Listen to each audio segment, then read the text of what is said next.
There we go. Sup, everybody? This is Carrick with ACG, and I'm here with Johnny for the best gaming podcast.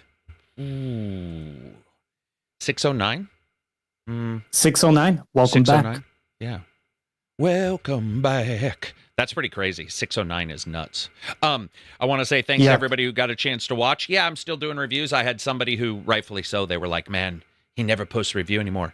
I didn't have any review codes, but that is over. I can officially state. So you will be seeing some reviews in the next couple days. It's pretty crazy. Going to be a sweet ass ride. A lot of games coming out in September, man. A lot of games coming out. Dude, we have so many titles. And if you count like early access, which probably shouldn't, but if you do, there's like some really cool early access ones as well. And then Silver is ill today, couldn't come in. Pretty typical to expect that every other week, you know, there's a chance that Silver won't be able to make it. He's not feeling well. Yeah. Well, not only that, but it's the same thing you and I are dealing with. Everything's fucking hot, uncomfortable. Yeah. Yeah, it's been super hot. And then at the end of the day, you're talking like a couple hours ahead of us or me. And so like the end of the day, it just gets actually rough. I'm 8 hours ahead of you. It's pretty nuts, man. Yeah, it's pretty insane. War Dogs looks pretty cool. Yeah, that was one of the ones that I think I'll cover in a video of some kind. I haven't decided, but War Dogs seems to have a lot of talk around it as well. Did you see any of the talk on War Dogs? No, not really. Another shooter, but I say another shooter, but it seems to have got a lot of stuff really right. It's been hot and smoky in my area, Anthony says. It's because you're there, buddy. If you left, it'd be cold and clear, man. You're hot and smoky. The same thing happens to me as well, though. Like you go in and just absolutely it's really hard to even go outside because it's like a clam bake. Just the sun and the heat. Is it humid there? Yeah. Or no? Yeah. It's pretty unfun. That's a shitter. So having somebody not necessarily want to sit for 4 hours isn't that crazy. I also got some science stuff that's pretty sweet, so we can talk about that. Oh yeah, let's get to it. And didn't we have some stuff left over as well, science-wise? Like the Bohr Company, we had some stuff. Yeah, we did. There's been a bunch. Like now, there's a lot. There was a really cool thing that they basically have pretty much decided that the red dots that they were seeing in the deep field turned out to be what they're calling black hole stars, which I think you and I've talked about before. Yeah. But there was this hypothesis that it was possible that you would get, it wouldn't look like a star like we're accustomed to, but basically the center would be a black hole the size of like the solar system. And then around it would be this massive gas. And because of the shift in the speed, it would go red.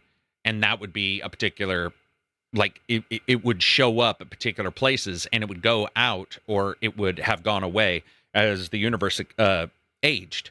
And that is what they're finding is at particular times in the early universe, these red dots that they were like, wow, that's weird. That doesn't seem to fit any of what we're looking at. And now they're starting to like piece it all together and say that it fits every one of their scientific, sort of the hypothesis about, this possibility of these ultra dense, packets of gas right around a black hole and then having that red spot, which is awesome because I used to wonder that when I saw the deep field picture the first time. I was like, what the hell are those? Nobody talked about them. So I was just like, oh, they're probably a star that, going super fast away or something like that.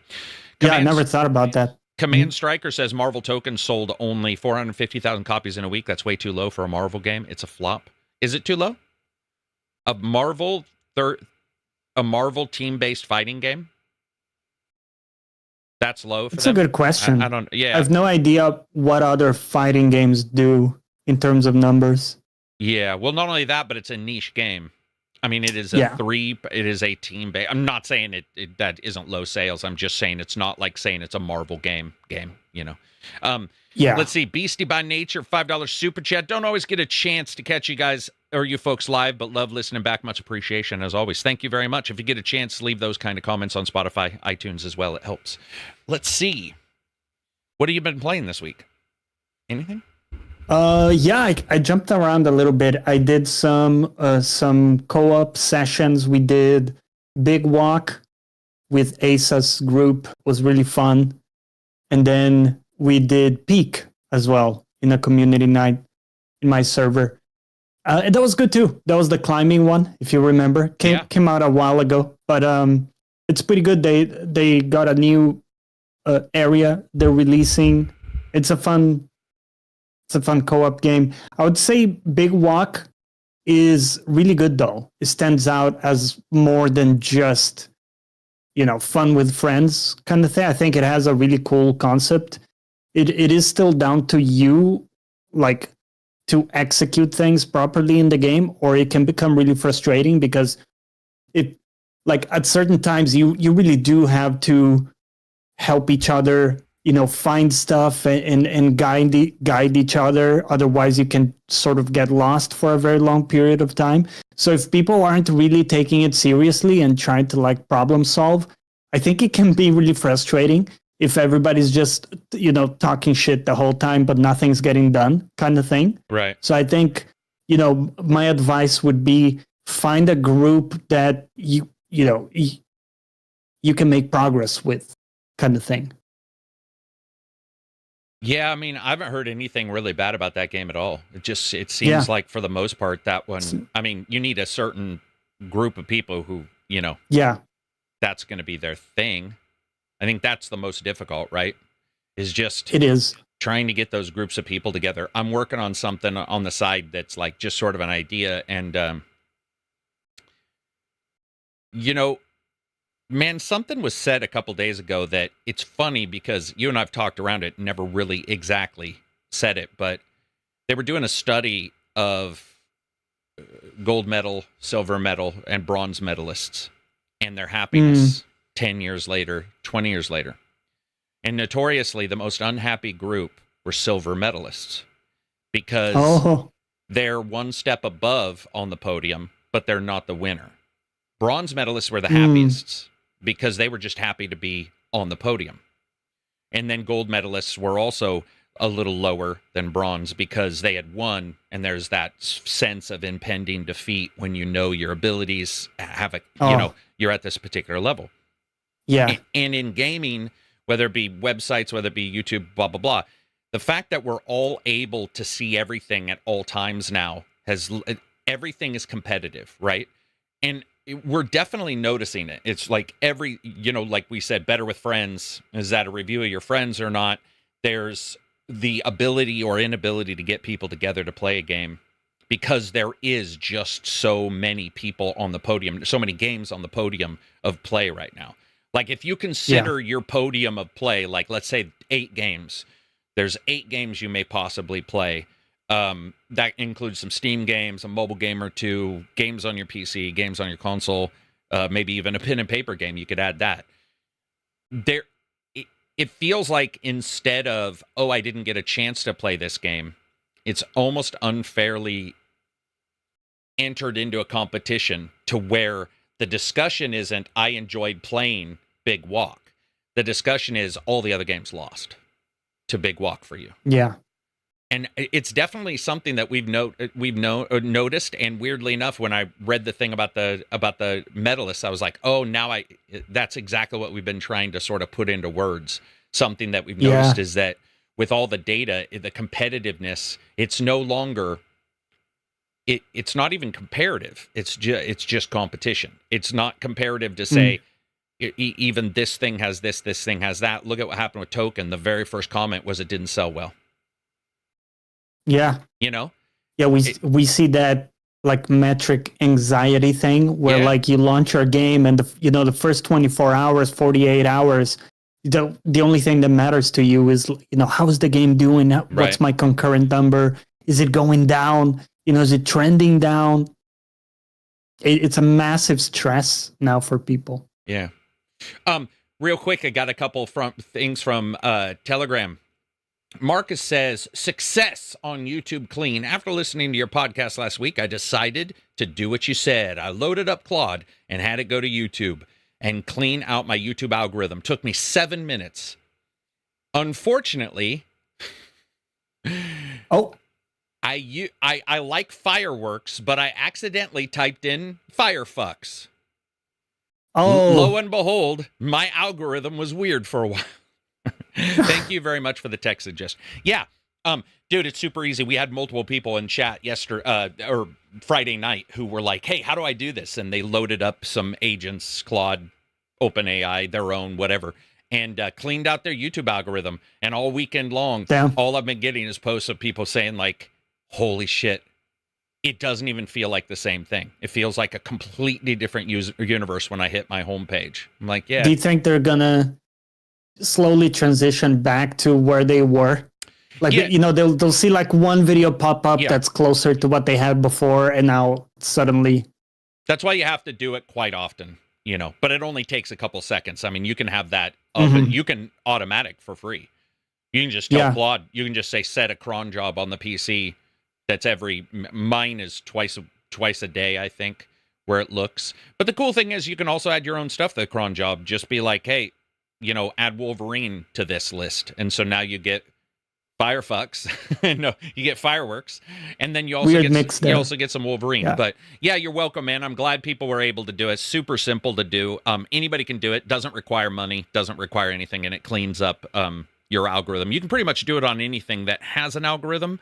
They're still going to force you stuff because, let's say, you like games, but ultimately, just a huge bonus to be able to do something like that, especially if you're a person who really is more interested in the games versus the 10,000 hours of discussion around them. Speaking of discussion around them, let's talk about Wolverine.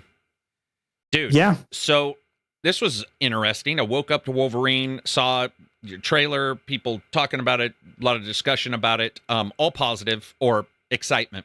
Then I went to Twitter, and, you know, I wasn't surprised because Twitter has a different algorithm. Twitter has a different way in which you engage. It's got, you know, paid for engagement. It's got, you know, you get paid if your stuff becomes popular there. So I wasn't too surprised.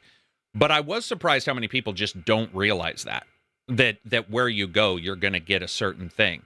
But I did sit down and look at it regardless of sort of the other stuff that we hear, the other stuff that pops up about the game. And right now, it hasn't sold me. It hasn't not sold me. I do understand a lot of people looking at that and going, And it, especially when you talk to people who played it, because the previews popped, and people who played it and the previews popping didn't equate to what I was seeing on the trailer. I just don't think it's a good, or the footage gameplay. I don't think it was good. I think it was just chosen poorly. If you haven't seen it, it's basically Wolverine chasing a guy all along this, like, you know, area where he's consistently dripping scent, is what they say. So basically, you're smelling this bad guy's farts and you're chasing him around a level. And it reminds me a lot of Guardians of the Galaxy, where you saw something, you saw their footage, and you were like, I don't quite know why that would encapsulate, you know, their expectations of the game and stuff like that. It's just not. I wouldn't have thought of it that way. What? But I can see, the fart thing. But I can see. I mean, it's the first thing I saw. It's the first thing I thought when I saw it, because he's just streaming a red stream behind him, and a lot of people who played it were like, "Listen, I played it, and that is, I mean, they pretty open on that it was poor gameplay, but we'll just have to see." I'm excited to play a Wolverine game just because I like the brutality of Wolverines, but you know, previews and videos like that, man. You got to nail it. Yeah. I think they missed the mark pretty handedly on their video. I think the previews did a better job of encapsulating the full thing. But did you get a chance to see the trailer? I watched a couple of these previews. So not necessarily the trailer, but some of these preview. What did you think? Vids.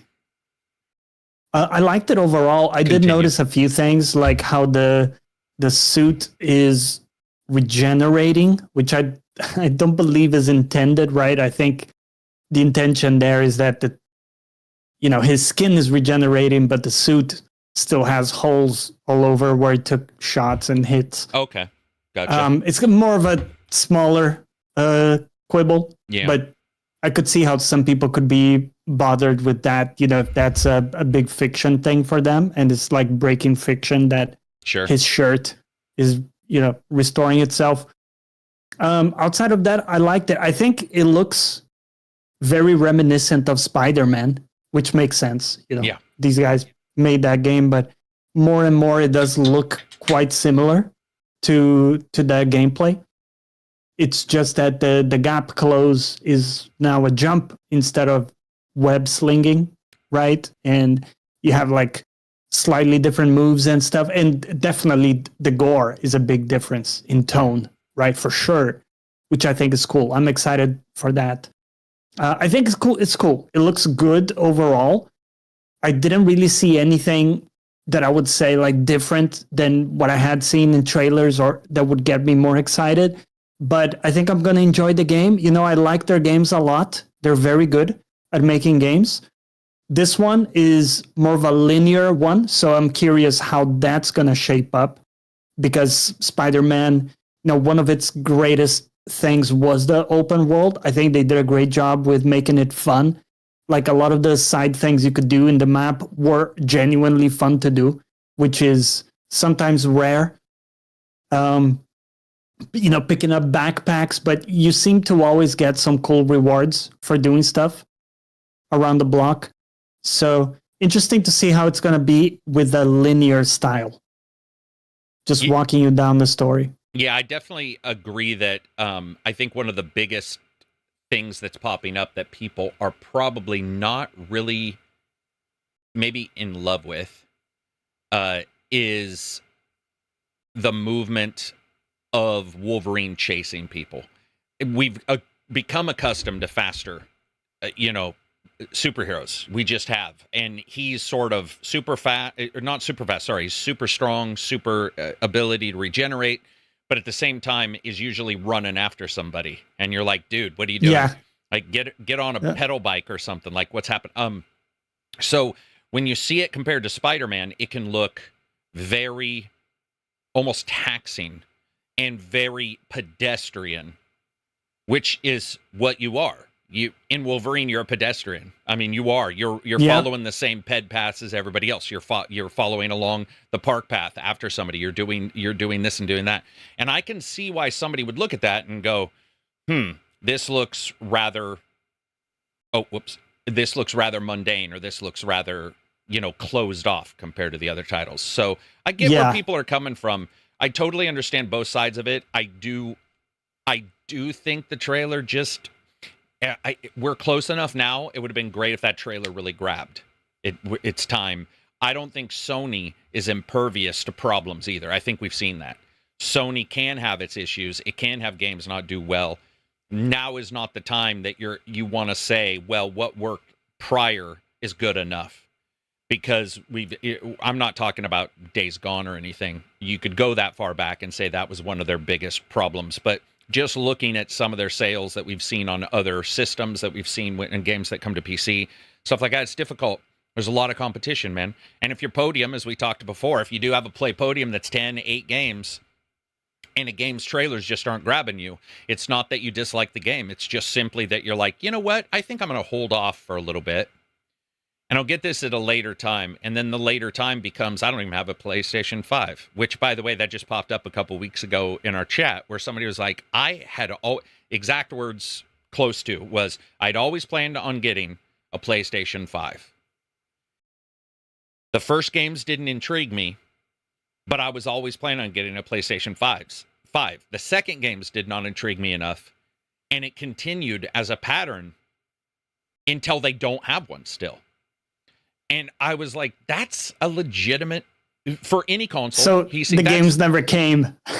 And when they did, the cost was just at the wrong time for them, or what have you. And there were a lot of people who were like, you know what, that has happened to me.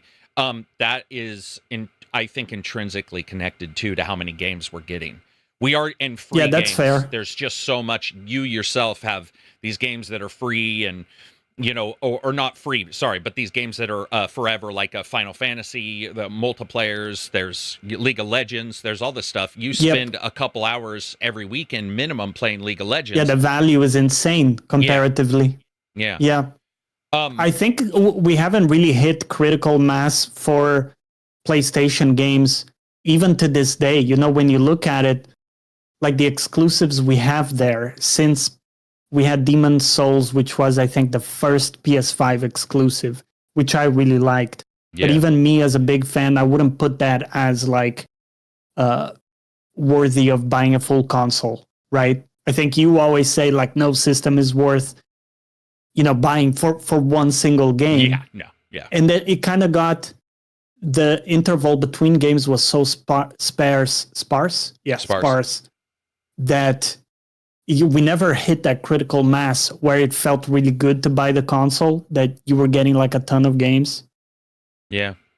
Yeah, it's an interesting time. It's not good or bad. Like a lot of people, not everything has to be a battle or like. Yeah. If you do like it, it doesn't mean that somebody else who didn't get right. one, who was just about ready to buy one, but because of particular, things that popped up, they just didn't feel like it was super worth getting at the time. What's even more interesting when you look at PlayStation 5, Xbox, and stuff like this is we're coming into a time where they're starting to talk about the new devices. They're starting to hint at the new devices, and across all industry, in any industry, the moment you start talking about your new device, you do start putting a slight hold on the prior device. It just does. That is the way it happens. You start, and there's an expectation of a sale on the old device. This is the first time in the generation that I know of in 30 years where the device has added $200 to $300. Yeah, we got a reverse. We've got a reverse. So people are looking at $200 or $300 and they're like, well, maybe I'll just scrounge for the next device if it's another 200 above that or 100 above that, or maybe weirdly enough, when it comes out, it's going to be crazy. It's going to be crazy. Yeah. But overall, what I saw Wolverine, there was sort of a bloodbath about it. I get where people are coming from who want to like it because it's Wolverine and they make good games. But I absolutely have to point out that competition is so rough right now that I think that you got to nail it. You've got to. You can't listen. It's 2026. Now is not the time to have a escort or a chase mission in your game trailer. I don't think it is. I don't think you can. I don't think unless there's something super unique about the title, it's that is where you want to be with your trailer anymore. It just feels like fair. We've seen so many of those, and there's something else that's needed, even if it's characterization, which, they've talked, I think it's Liam, right? Am I right? From Gladiator or from Spartacus? Okay. So that's great. Right. He's in that. I mean, and they have covered it. They've shown him, they've done some developer discussions where he's on there. Yeah. Maybe you do focus on the characterization of Wolverine, which most superhero games do some of, but I think Spider-Man sold itself quite well by doing some stuff about Peter Parker, the battle between Peter Parker and Spider-Man, the battle between Peter Parker, the scientist, and Octodad, as I call him. And then when you become when you become Spider-Man, now the battle. Oh. Is that an emergency? Sorry. Services it is announcement? Let me figure this out. Yeah, go ahead and read that. Keep going. Sorry. That's haunting. Hopefully it's not about a nuke. It's crazy that no matter what civilization you listen or you're in, if you hear that sound, you're like, uh-oh. It could just be Sony saying, knock it off, quit talking bad about Wolverine. He's reading it. Or it's about weather. Or it's about smoke. What's it about? No, it looks like we're fine. Is it even about I didn't read the whole thing, but it didn't look like a live thing. Or live just emergency. cut off as they say, emergency. And then there's nothing, and you're like, I'm sure it's nothing. I think I just kind of skimmed through it. I think it was about the heat or like some. For you guys especially, right? I mean, yeah. This is with no AC or very low AC. Asa is saying the UK government asked us to stop podcasting because it's too fire. I could see that. But yeah, man, we'll just have to see. I just think now's not the time to do it. I think there's a lot. What do you think of Liam in that role? Like when you look at him, dressed up or like showing up, does it? Because I still have a bit of difficulty seeing someone else in that role because we've seen Hugh Jackman for so many years in it. I think for some reason Spider-Man was a bit easier for me to see a different actor in it because we've had more actors, like Tobey Maguire and stuff, and just a bigger variety of people playing that role. That makes sense. It just seems a bit odd to see him in that. It is, but since I know it wouldn't be Jackman, I guess I'm just like, it's not even up for discussion in the fact that it won't be him for sure, and then you have to look at who does him. I think they've chosen him for a while. I think the expectation was it was going to be him for a while. I think he was fairly quickly chosen to do the voice, so they must have seen something they really liked in the way he delivers things.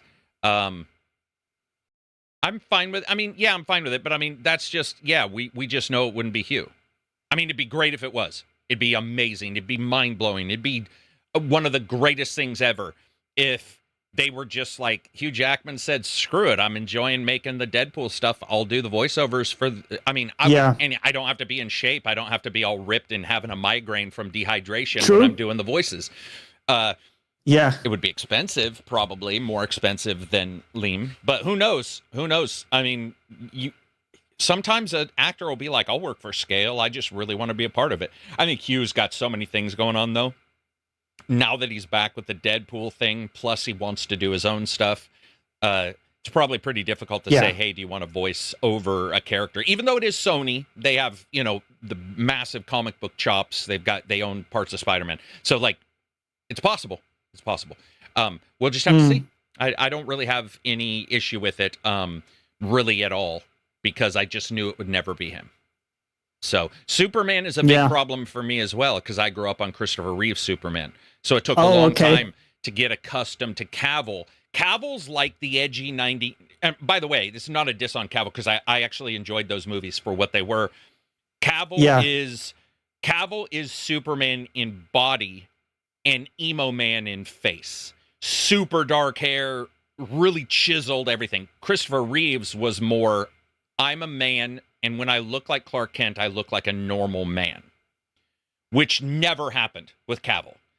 When Cavill walks into a room, it doesn't matter. He could wear glasses, an old woman's suit, and he's still jacked as shit. He's still, his shoulder muscles still come above his fucking ears, right? So he's still going to be like, yo, talking like Miss Doubtfire. Hello! And we're just pretending he's a nerd because he's a journalist, but come on, guys. And Christopher Reeves there's a video of him training. He was in really good shape for the time, very good, but he had a softer countenance to him, which I really like. So it was difficult for me, but I moved on from there, obviously. I'm cool with it. We'll just have to see. I like Hugh. I think he's awesome, but I don't know if he would transfer to a game, and I don't know, has he done any of the cartoons? Because there's a shit ton of cartoons. If he does the cartoons, there's probably a higher chance of him doing a game.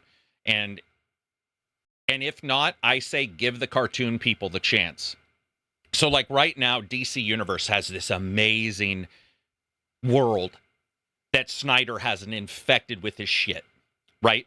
So you've got these cartoons, DC cartoons, DC animated is honestly, to me, to be held aloft as something that is almost fantastic. That is almost like, no matter how the Barry Sanders of animation, meaning the team around him sucks balls, terrible. And yet somehow the DC animated has been amazing. But usually all discussion is about who's Batman, who's Riddler, blah, blah, blah.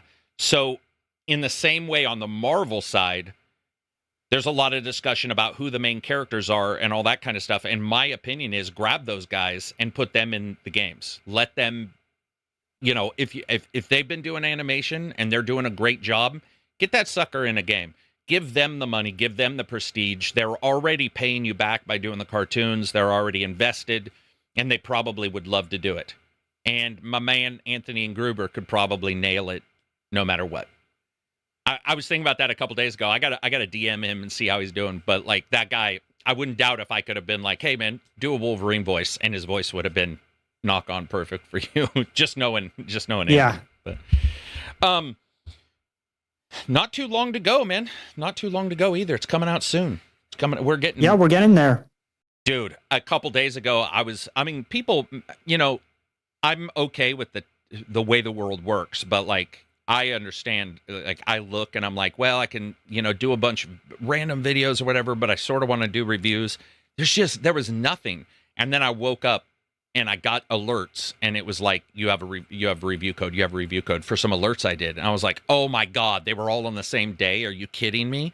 Like, it was like 6 all in the same hour. And I was like, well, everybody's on the same PR spectrum. And now we're seeing it. September is jacked. I'm doing a September upcoming video games list. Dude, there's so many. Did you see that Dawn of War delayed? Warhammer? Till really? December? Yeah, till December. Dude, what a perfect December game. December doesn't get any love. December rarely gets love, man.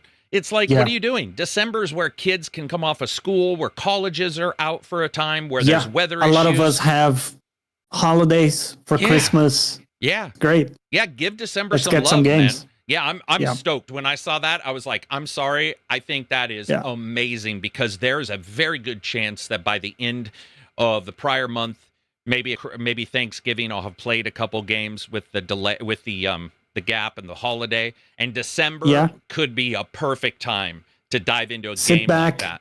Get some eggnog, lock in. Yeah.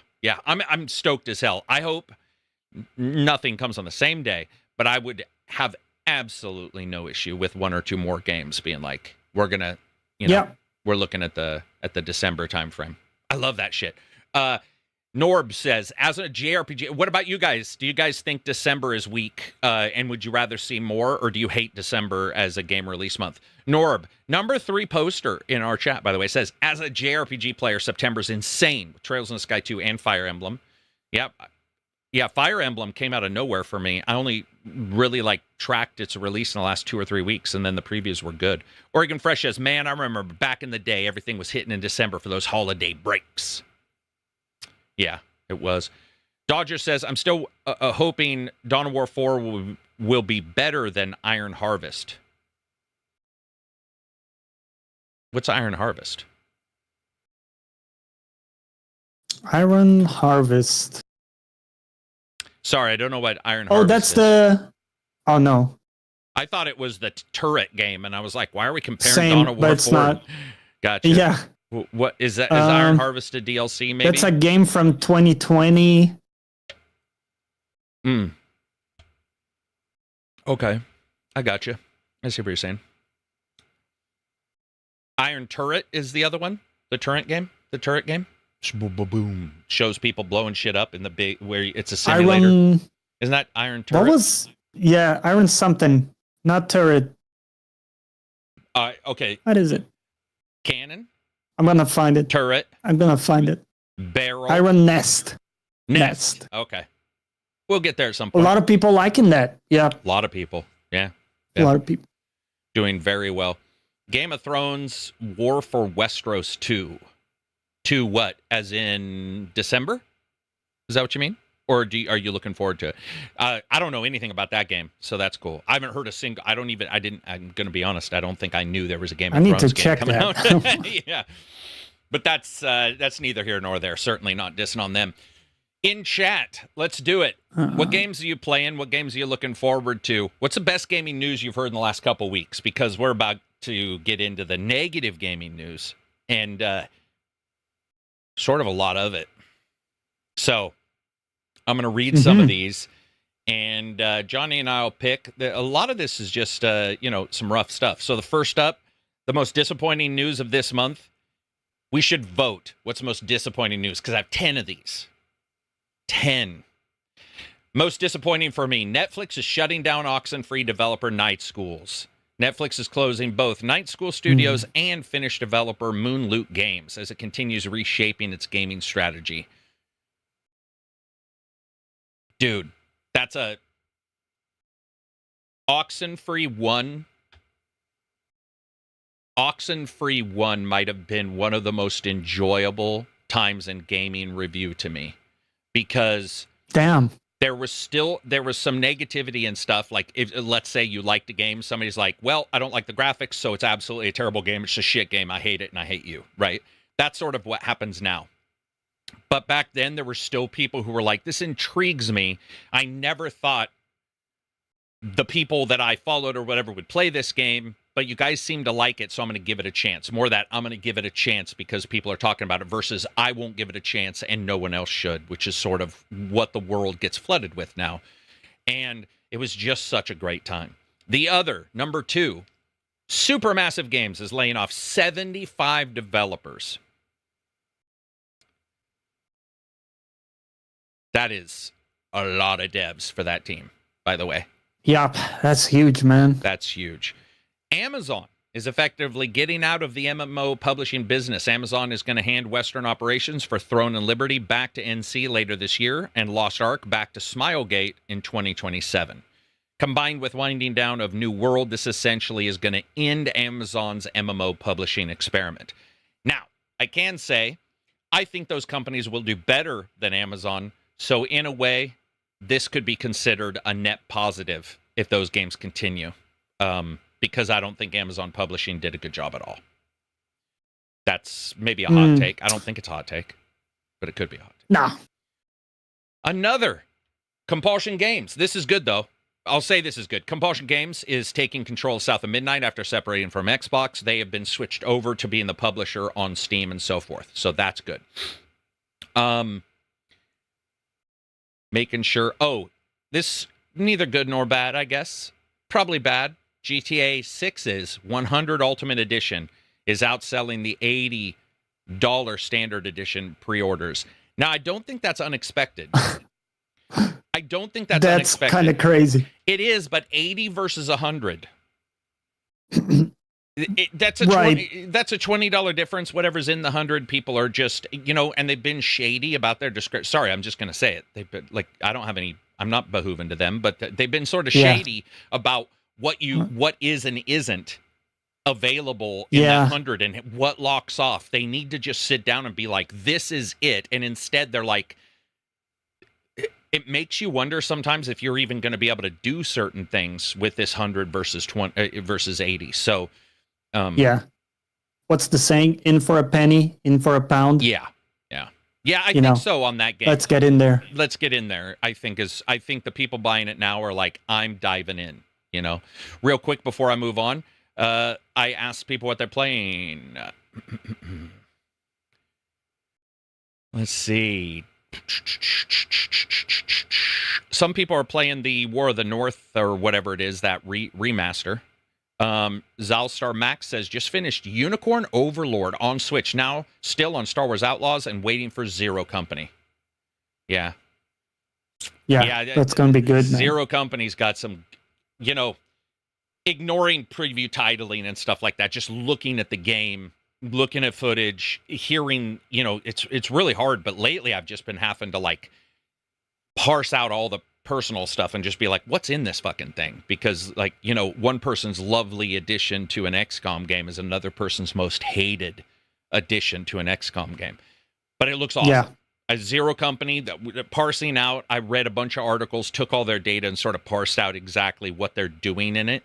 And it looks like there's almost none of the shenanigans that Midnight Suns had. Not that those are direct competitors, but they both are. And it looks like the story is pretty strong as well, similar to XCOM. It had a strong thread taking you through the missions. Exciting. Could be exciting. Yeah. So there was that. There was GTA. Then there was, listen to this, Darksiders 4 and the next Kingdom Come game now have release windows. Embracer says both titles are scheduled within the 2027-2028 period, meaning April 2027 to March 2028. My personal opinion, just mine, is that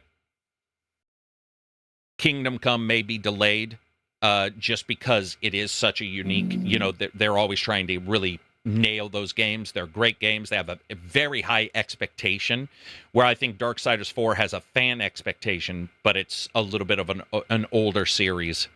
Maybe a little less of a... Smaller scope, yeah. Kingdom Come has such a...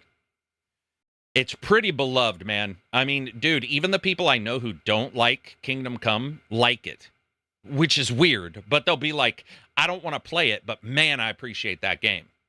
Even if I don't enjoy what I'm playing as much because it's too simmy, the desire to have it do well is pretty high.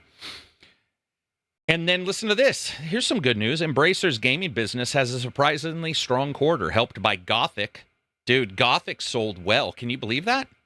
I'm happy as hell. I did not expect that game to do well. Not Me because it neither. was bad or anything, just because older title, you don't know. Now, here's where the sales come in.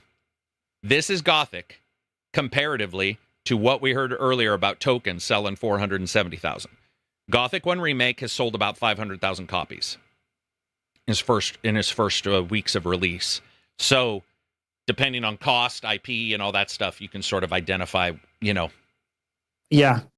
I guess for a one's remake, doing well or one's doing, that's really good since it wasn't like the biggest game to start with. But let's point out that wasn't a typical remaster. It was a remake. They did a lot of work. Yeah, it was a full. It was probably remake. costly to make that. Meaning it isn't just like it isn't like the War of the North one, the Lord of the Rings one that just came out, which just has like the barest of bare minimums to really run on our systems. Yeah. And then Ghost of Yotai is getting a story expansion. Didn't expect that. No, me neither. So excited. I'll play it. I'm trying to think back. We did get story DLC for the first Ghost game. Yeah, we got the island. We went to the which other was island. quite good. Mm-hmm. If I remember, I did play that. That's exciting, man. I'll play it. It's also got a roguelike mode. Listen, I'm a fan of roguelike modes as an aside. If you can do it well, I was really really impressed with Valhalla, Assassin's Creed Valhalla's roguelike DLC that they did. That was not what I expected, and it just did different things, and I was like, you know what? That kind of stuff would work. I still think Ghost is a little roguelike, not roguelike, but it's a more difficult game than Valhalla, but like doing something like that, I love this. It's called Rogue. The roguelike style mode is called Most Wanted, which, okay, admittedly, everything's called Most Wanted, now that I think about it. That's overused, right? Yeah, they did a really good one for God of War. I don't know if you played that. Yeah, I did. You bet I did. Yep, they did a great job. They added, voice lines. It was really well. You want to know the weird thing and how overlappish games get? God of War Ragnarok had DLC that was called Valhalla, and Valhalla's DLC was called Ragnarok. Yeah. A lot of overlap on that. Not in gameplay or anything, but I mean in names, it's just like... I do feel like I am a little bit rogue-liked out. Fair. Because everything has to be a roguelite, it just pops up. A lot of these modes end up being roguelites. Yeah. Yeah. But if done well, they are very fun. So nothing wrong with that. It's interesting, though, that there's a caveat on it by sheer familiarity. Like, when you're talking, it makes me think of going to YouTube and doing a search and hitting a check mark to filter by familiarity, which nothing wrong with that, but that does indicate that there's a little bit of, it does I think the like problem is a lot. The way this whole thing with roguelite started is that roguelite would take a subset of the game design precepts of roguelike, which was the first game of that kind, right? So that's why there was the distinction with the naming there of the genre. But then at some point, a lot of the roguelites have so much in common that they are very recognizable one to another, such that when you play a new one, you can pretty much expect what you're going to see in terms of game design for a lot of stuff. So like when you see a weapon, you know what's going to happen with that. You know that you're going to have mechanics where you upgrade things through a run, and then you're going to have some meta things that last between runs. So there's like a bunch of stuff that is consistently in those games, such that now roguelite kind of has a connotation of these attributes pretty consistently. So you're no longer really that surprised about what's going to be in a roguelite game, if that makes sense. No, makes perfect sense. Yeah, for sure. Some other good news. Battlefield 6 is bringing back Wake Island with a Top Gun crossover. That's pretty cool. Ooh. Top Gun is super popular. Like, people are already waiting for the next one. I actually think that's a good mix. Helldivers 2 dropped an enormous 7.0 update, devoid of liberty. The new update expands some threats, introduces horror-influenced enemies. That's awesome. Nice. Pokemon Pokopia? Pokopia. Okay, thank you. Has passed 5 million copies. Damn. And Big Walk has sold more than 1 million copies. Wow. That's insane for that game. Here's some other news that just popped up. Marvel Token Fighting Souls is approaching 500,000 copies in its first week. Estimates indicate because of its niche, it's right here, it is performing particularly strongly on PS5. So, okay, some positive to those numbers. We'll just have to see as it goes on. Then got a super chat, $50 super chat. Thank you very much for the tech update. This is Nightbox. Thank you very much. $50 super chat from Telegram. I appreciate that. Thank you, man. All right, I have one extra similar news. Grounded 2 had a really cool update patch they released. I was playing it a bit this week. They have like underwater and underwater building as well. Plus, they got a bunch of new stuff with like buggies, lots of new stuff in this new content patch. And the game's in a really, really good state. I jumped in with some friends and having a really good time with it. Plus, you have that shared world thing in crossplay. So it doesn't matter where people play from. You can always open the shared world you have together, and you don't need a specific person to be there hosting. So you can kind of keep playing at all times. Look at that. And there we go. Once again, competition for the games coming out, right? Yeah. When I asked if people saw the new Wolverine footage, it's almost perfectly split. 58% had seen it, 42% haven't. If you get a chance, go see it. When you get a chance, pipe off either in the comments or wherever what you think of it. Yeah, man, that's cool. I'm seeing a lot of 1.0s as well on games that have been early access that I've got code on, years ago, where they're hitting. I think I saw in the last maybe 2 weeks, I saw like 9 emails. It's like this game's going 2.0, or sorry, 1.0. This game's going 1.0, 1.0, 1.0. So definitely getting a lot. Maharaja says, low-key thought Pokopia, right? Pokopia? Pokopia. I'm always trying to add something to it. Would have sold even more. I remember a lot of people getting Switches for it when it dropped. I'm going to be honest, man. I don't think I've heard of it. I mean, I'm sure I have. I just don't think I tracked it. So that's pretty cool. Yeah, good for them. Let's see. What else do we got here? It's been a busy ass week. Let's talk about Xbox. So apparently this is a hot take. I don't know why. Maybe because it goes against the hope. But I don't know if you saw, Xbox CEO went and played. Did not go and play. Went and saw someone play some Elder Scrolls 6, right? New Elder Scrolls. Whatever's coming. 6, right? Yeah. Yep. And so people are like, that's on the verge of being released.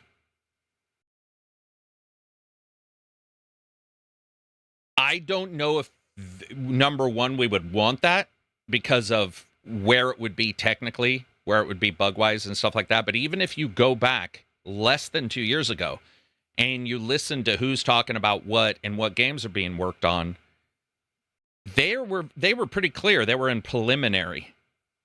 And that they even rued the idea that they had released a trailer. They were like, it's way farther out, blah, blah, blah.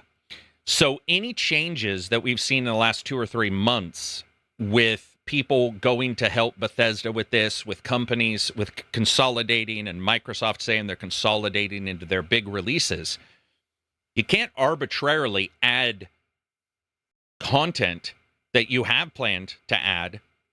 If you get more people, You can't just arbitrarily add it. You still have to build them into all. Anybody who's like got a software team and you get some extra people, it still takes a while to build out anything. Yeah. It's like you can't make a baby in 1 month by joining 9 women in a room. Yeah, but it would be awesome to try. I'm just saying. But so personally, I got a little bit of heat by saying, like, I don't know why people are expecting this to be super soon. Now, could be. That'd be amazing. And there's knack in looking at what they were working on and the idea that they're like where these switches have happened and the planning that was going in prior to Phil leaving. And then what Todd has said on multiple interviews about what games they're supposed to 27, unless everything they've stated from about 2024 on is a lie. If that's true, they have a problem because now, once again, you're not going to be able to believe anything anybody says about are we working on a game or not, right? And that's okay. That's okay. We should understand they're not going to tell us the truth. But it is an odd situation where you're like trying to figure out exactly where these new people would come in to help. I would love it in QA, but I would also want a game that equals my expectations of an Elder Scrolls, and I want the game to be good more than I want the game to be out. So to me, I don't see a soon release on that. If I'm wrong, that's amazing. But nothing has indicated. In fact, everything, including the turmoil in the last 6 months, has indicated it's not. Hey, if that changes, awesome. But it doesn't feel like that's what's happening. It feels like they're doing what they should do, which is just, continue to get the game going forward. Also, I do want to point out, CEOs, Phil included, Phil was very open about how often Jack Trent was very open about how often he went. Sean was these are Sony. Sean was very open about how often he went and played games or saw games being shown to him. And they were years out, because you were trying to say, this is what we're aiming for. This is what we're going for. This is what we're trying to deliver. So my assumption is that thing is ways out. That's just my guess. I think even if you remove some people might assume it's like an evil intent that they are, he's saying it's almost ready just to kind of garner some positivity or good sentiment or stakeholder, value or whatever. But even if you remove that, you just say he's a human being. He was exposed to the new game that's being made. He got excited about that. What he saw looked good. I can see how that easily gets misinterpreted as him saying, it's ready to ship, right? Yeah. When in reality, it's like, no, that looked damn good. What they showed me looked very cool. Right. And I'm excited for that. So I mean, I think that's what it is. So do I. Yeah. By the way, if this comes out next year, dude, I couldn't be happier. But can we add in that we don't even know where the consoles are, and it's very. If Elder Scrolls releases too soon, it's release, and let's say there's 2 discussions. Well, first of all, I haven't asked you this, but there's a discussion of exclusivity too. So if it's exclusive and you're selling into the Xbox, you are selling into an insanely small demographic of people, many of them who may not even play your system anymore. So you're selling to the old, you're selling to your Xbox and your PC. My hope would be that you get the game ready for a release of a new system. And you're like, this is the new system, and this is the big game that's coming out for said new system, which is what we've seen in the past. So it's the timing doesn't seem incredibly, it doesn't seem like it's incredibly positive. They want to do the double dip, right? So they release the game at the end of this gen, and then new version for the new gen. It's possible, but dude, I don't think that double dipping into such a small demographic makes much sense. For console, exclusive. If you're it's exclusive. Very small. Yeah. So I think the earlier it comes, maybe the higher chance it's not exclusive. What about that? What do you think? Do you like the idea of exclusivity, or do you for this system? Because this has been brought up multiple times. People are like, some people are happy about it, some people aren't. What do you think about exclusivity? I don't really have a dog in that fight, but I think for me, it makes sense that some games will be kept exclusive. Okay. I do think that. Because I do think it's good to have some differentiation between consoles. Right. So that there are reasons why you would buy, let's say, a PS5 or an Xbox, right? So it's not simply like you can play everything everywhere. I do like that there is that extra thing. I don't want it to be every game because then it becomes very difficult for us as consumers, right? But if it's something that every now and then there's a big game that comes out for a particular platform, I think that can be cool.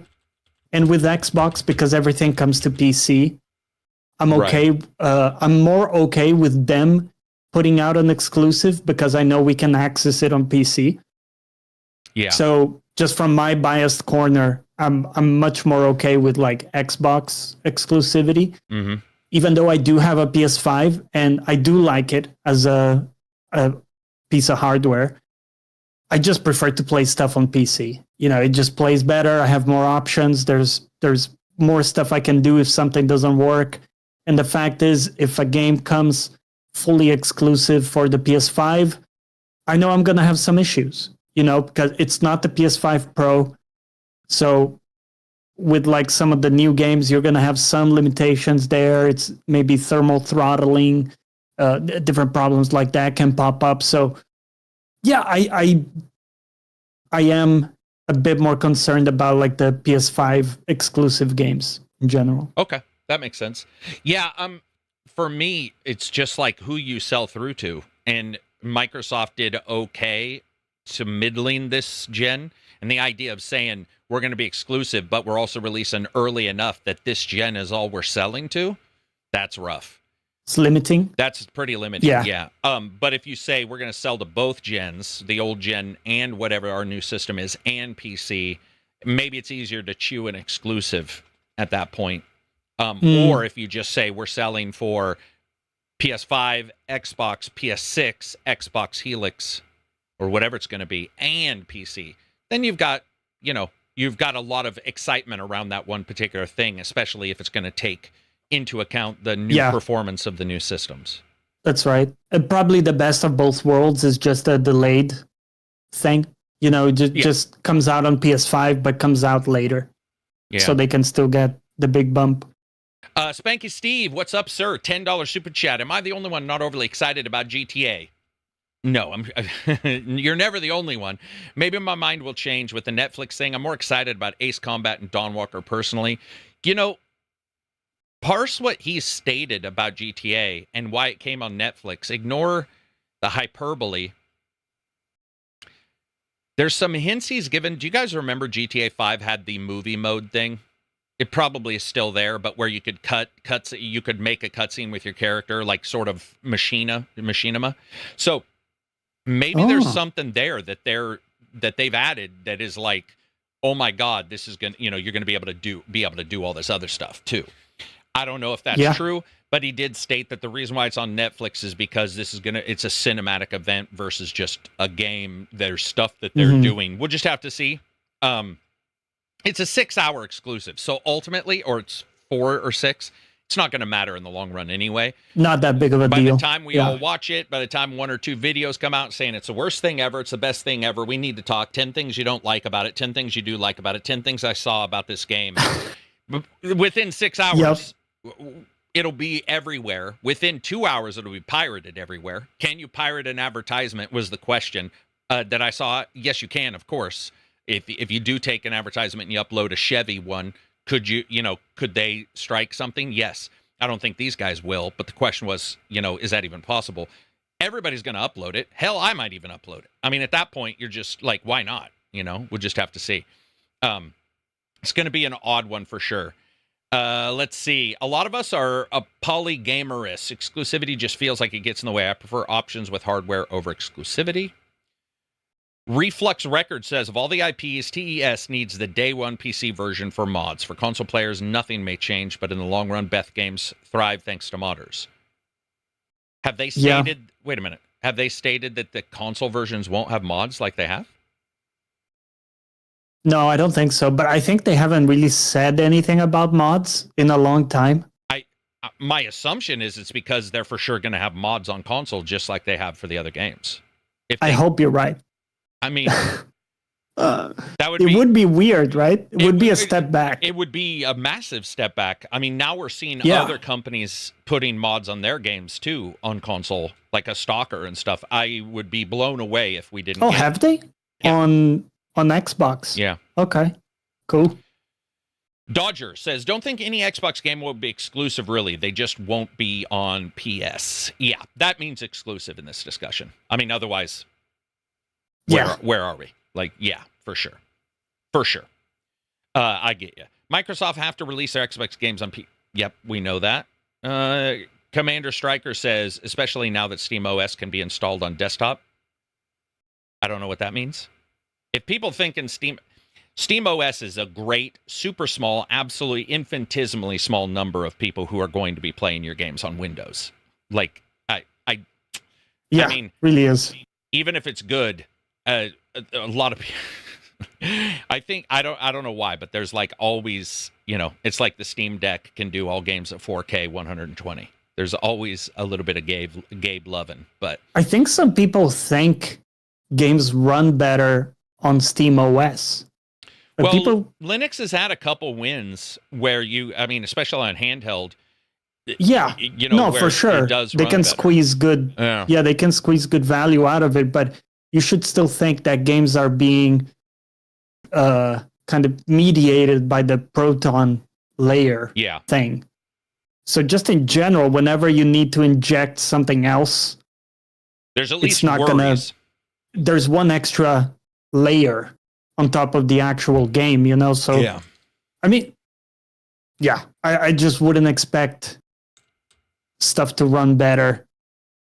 Well, I don't know. I don't know. Like I've seen now, admittedly, I've only seen the ones that do because people post them because they're excited. So I do get a lot. I do get a lot of like, hey, this is running better here. And I think with handhelds, it's pretty notorious that I think it's pretty. I don't have any numbers for this, but I think it's pretty notorious that if you're running a SteamOS versus Windows and the game is compatible and all that kind of stuff, you do get better performance because it's just closer to the metal.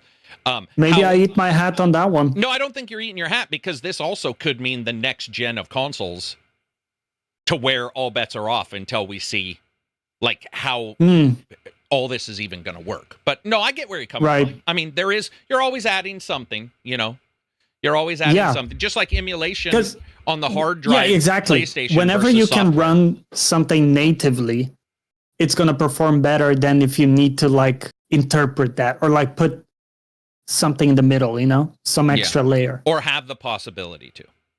Yeah, however, but then again, maybe you can use the resources better, I think the pedal to the metal kind of thing that we see with Proton, the positive there is that on those games that are, or on those systems that are lower end, like a handheld, I feel like that OS is just better geared towards getting performance out of the low. Like Windows has there's a reason why there's game mode in Windows now. Overhead, I guess is what and stuff I should like say. that. Yeah. So personally, that's just me. I feel like, you see those. It's not compatible with everything, but you do see these improvements sometimes. Now, on the other hand, I should point out, for all fairness, not say to be fair, but I'm pretty much saying that, we've also had a large number of people in our Discord who have had issues as well with that. So with Proton. So it's not like it's a, carte blanche. It is good to have options. I just don't know if the normal gamers open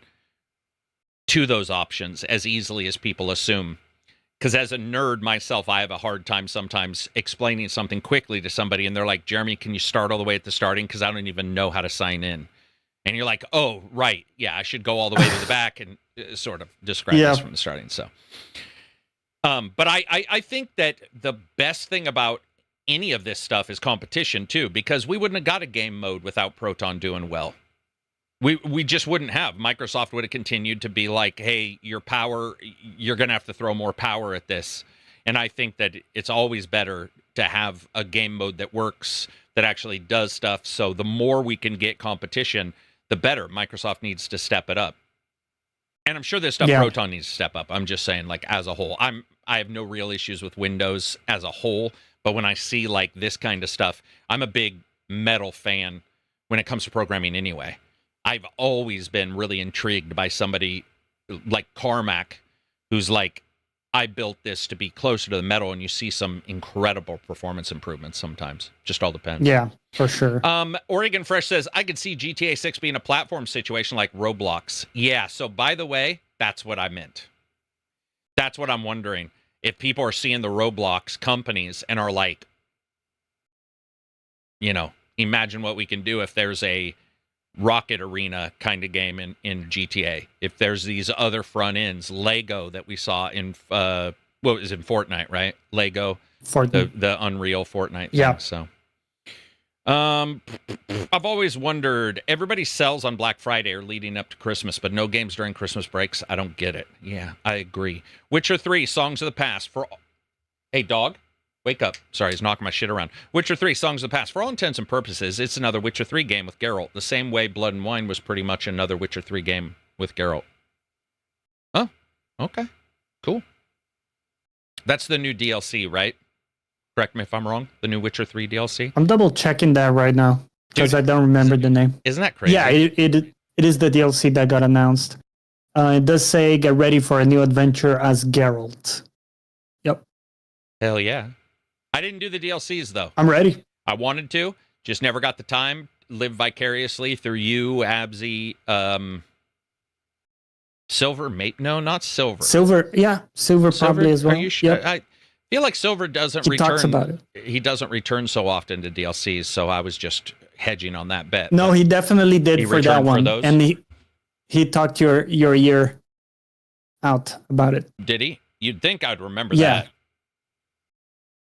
Yeah. You'd think I would have remembered that. It's all just a mess. Yeah, it's all obscured in the past. Oregon Fresh says, wait, those are the best DLCs in my honest opinion, and it's not even close. Or what? He says what? They are very good. Yeah. No, they are very good. Did somebody say they weren't? No, I think he's shocked because you haven't played them. Oh, you don't have time to play them. It has nothing to do with excellence. Dude, I'm reviewing games. I get mad. I get people leaving if I don't do games. I get people. Yep. He's not mad, but I get that too. It's all balancing, man. It's all balancing. Bitler says, I haven't done the DLCs either. Yeah. So, yeah, and I don't mind Geralt, but he doesn't intrigue me as a hero at all. So, like, when they say more of this big story, I live vicariously through you guys and don't have to live in that world where that character, who I enjoyed a great deal through Witcher, but I'm going to be honest, if you look at Witcher 3, I don't know, maybe I'd love to know if you agree. Witcher 3, to me, Geralt isn't even, he's 10% of why I like that game, I guess. I like the game because of the stories, the storylines, the side characters, the world exploration, combat somewhat. But it's not really him that intrigues me so much. Even the other characters in the story, I find more engaging than him. And I don't know if that's actually not the way they want it, or not the way I think it is the way. I think it's the way they want it. Really. Yeah. So yeah, because they designed him as someone who doesn't really have emotions. Yeah. Right. Right. Is not able to fake them or express them either. So yeah. So as a design decision, it's not their design decision. That's from the books, right? True. But that is the character you're working with. And I think a lot of times that's also a good vehicle for you as the player to be a bit more, projecting yourself into the story so that, there isn't as much from the character that's coming out. So it's a bit more of a blank slate for you to put yourself into. Everything's on fire and he's just like, there's a fire. Yeah. Okay, thanks, Carol. Thanks. Do you think life would be better or worse if you were like that, where pretty much like you don't feel anything and... Worse. Yeah. I mean... It would be practical at times. It would be, but why are you there? You know, like if life in and of itself is like about the experiences and stuff, and your experiences are like because of his or the chemicals he takes and all that kind of stuff. Devoid of any intensity. Yeah, and I don't want to be too intense. I think that's scary for a lot of people, you know, who have, whether it be medical issues or what have you, where they do go vacillate. Yeah. Could almost be a bipolar where you go super high. Yeah, I think it would be, I mean, maybe worse is subjective, and I could just say not the experience I would suggest that for myself life is supposed to be about. No, I do. Agreed. When I get excited about something, speaking of apparently the Vader, because I guess I was super excited about that, and we sold, like, tons were sold. So when I get super excited about something, that feeling, number one, I don't want it all the time because I think that just numbs it. But number two, if I didn't have it, then I'd start to wonder, what am I doing? And that happens in real life. You know, it happens with long relationships. You'll hear those, you know, times where people are, there's an ebb and flow. Some years you're on, some years you're not. I need that a little bit so I can bounce off of it. We always joke, I need to play a bad game. I need to play a bad game. I need to play games that aren't the greatest so I can even understand what a good game is over time. Reference points and reference for everything. Yeah. And I think the same thing with life. We all have a good experience with a friend. We have a bad one. And it's good to know where you stand sometimes, where you can sort of compare and be like, ooh, this is a bad situation. Or, you know what, this too shall pass. It just depends on the influx. I agree with you. I think our ability to get excited about something, even like the smallest thing at times, like yesterday I got excited because I made a fucking great burrito. I was just excited, bro, because, you know, it was crunchy, it was fucking great. And it's weird how those like really small things can, I think, make a very big difference in your food is one of them, right? If you experience. Like, I'm normally not too excited about food, but I was telling you prior to the podcast, I got that pizza from Abby's, and you just find something that's and it's expensive. Awesome. I mean, it was a game basically. Yet in that 2-hour time period, the dopamine was high. Like, I mean, I was just like a kid, just going like, oh yeah, I mean, this is fucking, but I don't need it very often, but it was good. Like when I got it, I was like, oh shit. Food has that way. Food's so different because it's not just an experience, man. It's the experience, and then it's like it enters you, and then you have a double experience. What I mean by that is calories from the food. How does that food calorie hit you? Does it elevate you and now you're energetic? Does it put you sleepy time like Thanksgiving? Both can be awesome. Some people love their Thanksgiving torpor where they're just like, and they're out on a fucking blanket in your front yard and you're like, dude, what's grandpa doing? He's like, he's enjoying the shit out of Thanksgiving. Well, the kids ate all the ice cream and the potatoes and they're running around in circles. Food has like these multiple layers. And when I think I wouldn't know that it was so good if I didn't have some bad pizza. I wouldn't know that it was good if I hadn't had a mediocre stuff where you're like, this is good sustenance, and it tastes like pizza. You know, it's like pizza. Yeah. And then you have that pizza you like or the burrito you like, and you're super excited about it. I think excitement gets a raw game right now because everybody's way too excited. And everybody's way too down. Yeah. So it's very hard. You and I will be talking, and I'll be like, it's pretty good. And people are mad about that. And you're like, it's great. Somebody's mad about that. And you're like, dude, seriously? Like, if something is amazing, even if I don't like that League of Legends, I'm very intrigued that you like it that much. But it doesn't make me go, I hate the game, or I hate you, or blah, blah, blah. But if you were to say it's the best game ever of all time, there's no game that's better. Oh my God, they released a hero, and this is the greatest thing of all time, and the color scheme is great. After a while, you're like, dude, it can't all be the greatest thing of all time. Like at some point, you have to revert down. Abby's is so damn good. It is. Abby's tastes weird, man. I don't know how to describe Abby's, but I will say that I've been having some pizzas on the side here when I change my workout, and I need a little bit complex shit in my diet. And I took a risk on Abby's, which is insanely expensive. The risk being that it wouldn't be as good as I thought it was. or remembered that it was, and that shit was ace, man. Like, god damn, what is in Abby's Pizza? Is it like a restaurant you go to, or you get it? No, I had it delivered. Yeah, I had it delivered. Yeah, because I have the puppies. It's very hard to leave when you have two puppies. I mean, dude, I had the puppy. I posted a picture on Twitter. Puppy fell asleep eating my door, like just eating the door. I walk in, and his nose is caught in the door jamb, not caught, but like resting, and he's asleep. But his mouth is around the door jamb, and I'm like, dude, what are you doing? And he just opened up his eyes, looked at me, and then went back to sleep. And I'm like, dude, you fell asleep eating my stuff, so I can't really leave. A lot of work to train them, you know. Oh yeah, you got to make sure they'll destroy your shit. They don't care. That thin crust is so good. Whenever an American talks about pizza, I wonder how they would feel about it after being to Rome and eating one there. Well, we've had people go to Rome and didn't find it special, so I don't know what to say about that. Well, you guys have the thin crust as well, right? It's not only deep pan style. Yeah. Yeah, we have all kinds. It's very good. You know, I wish there was a really good pizza making game. Pizza, like a really good one where you could choose, you know, how much to cook it in layers, like that kind of stuff. Pizza parlor simulator. There probably is one. Why do I even pretend there isn't one? I bet you there's a pizza parlor simulator. I'm just guessing because there's a simulator for everything. You know, there might be, but a proper simulator game could be really fun. Like these where you have a tycoon, you know, business around it. Hiring delivery people, tracking them, rating them on their speed, putting them in, you know, that kind of thing. It would be like, it would be crazy, yeah. Dodger says, I mean, you can get mid-pizza in Italy, too. Yeah, the whole pizza war thing, I'm so far behind. Every single time I ever talk to anybody, though, like, the world is too wide to be like, this place has this one particular thing. It's the world is just too wide. Well, now everything is very spread out.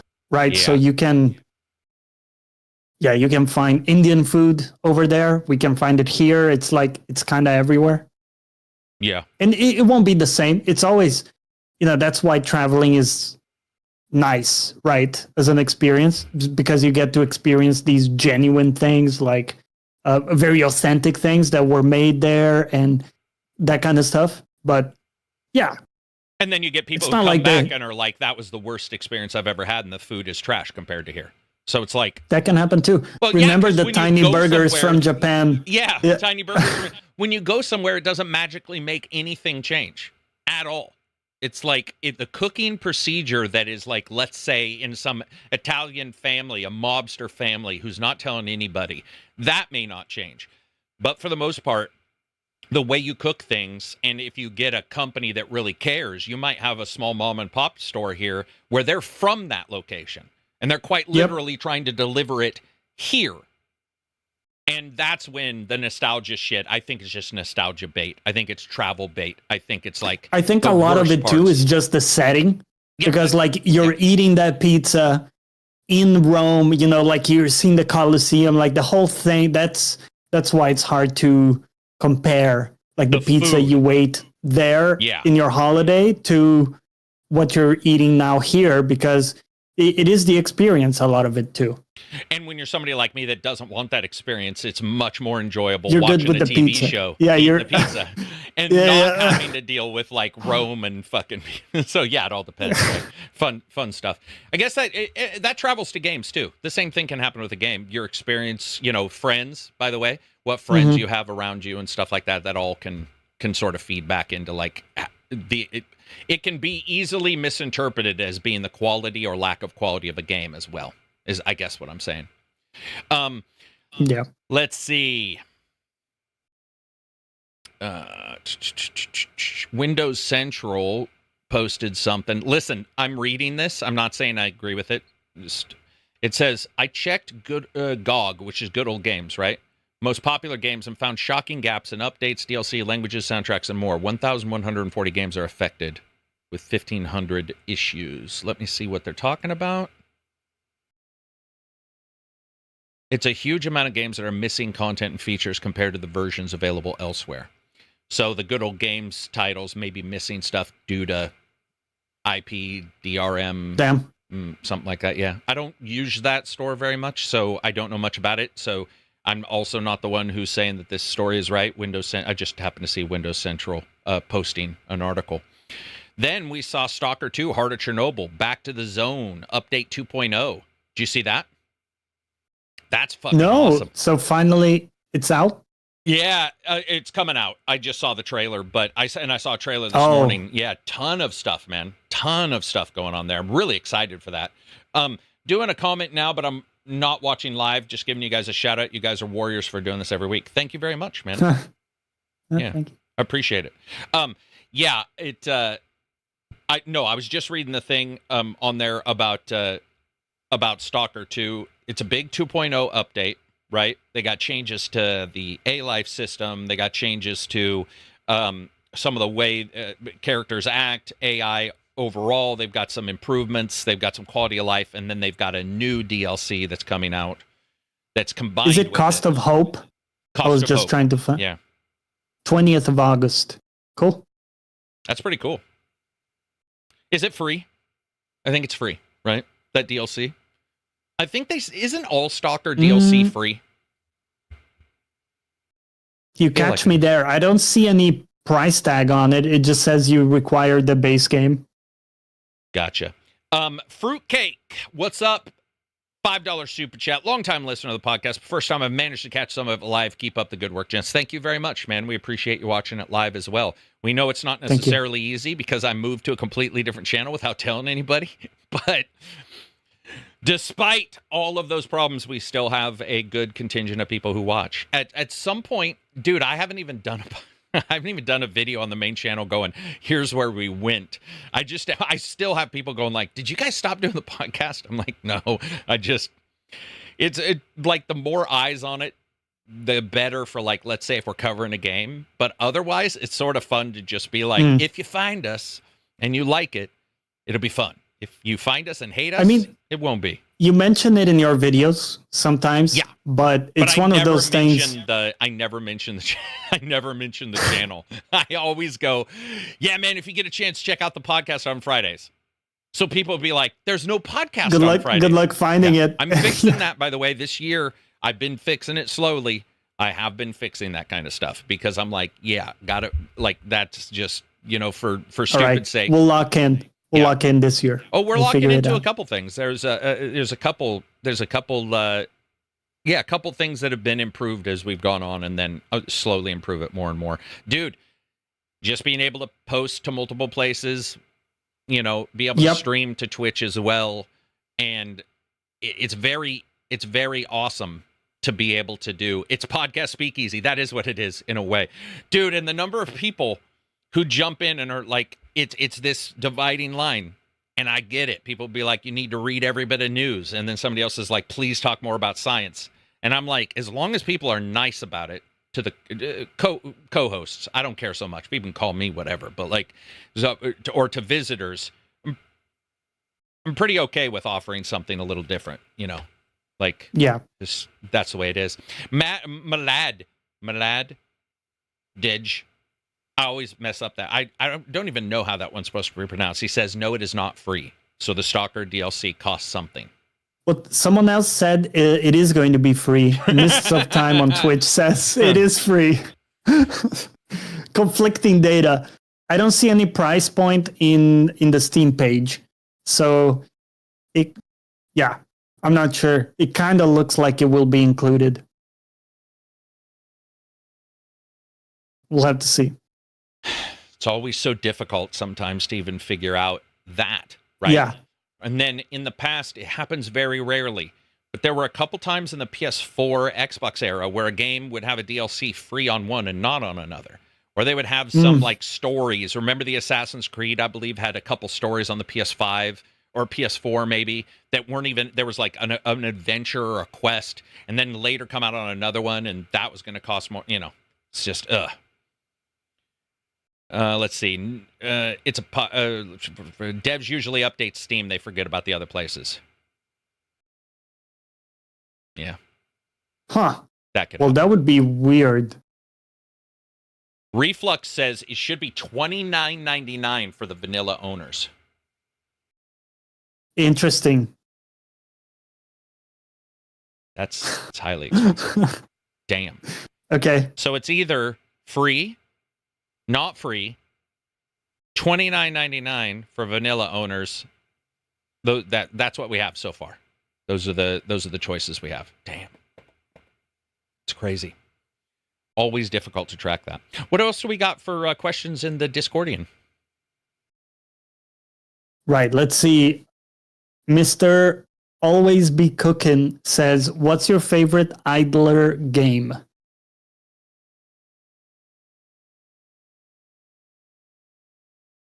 I don't think I've ever played an idler game.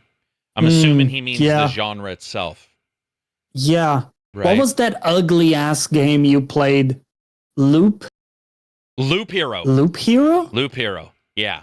Yeah. Was that an idler style game? I guess. Wait a minute. You kind of let it run, but you needed to watch it, right? Yeah. So if so, I don't play the genre often. That would probably be the one, because that game was awesome. That had a lot going for it. I remember you, and it looked, rough. It was rough. Yeah. I don't want to be a dick. I know it's a look people like, but yeah.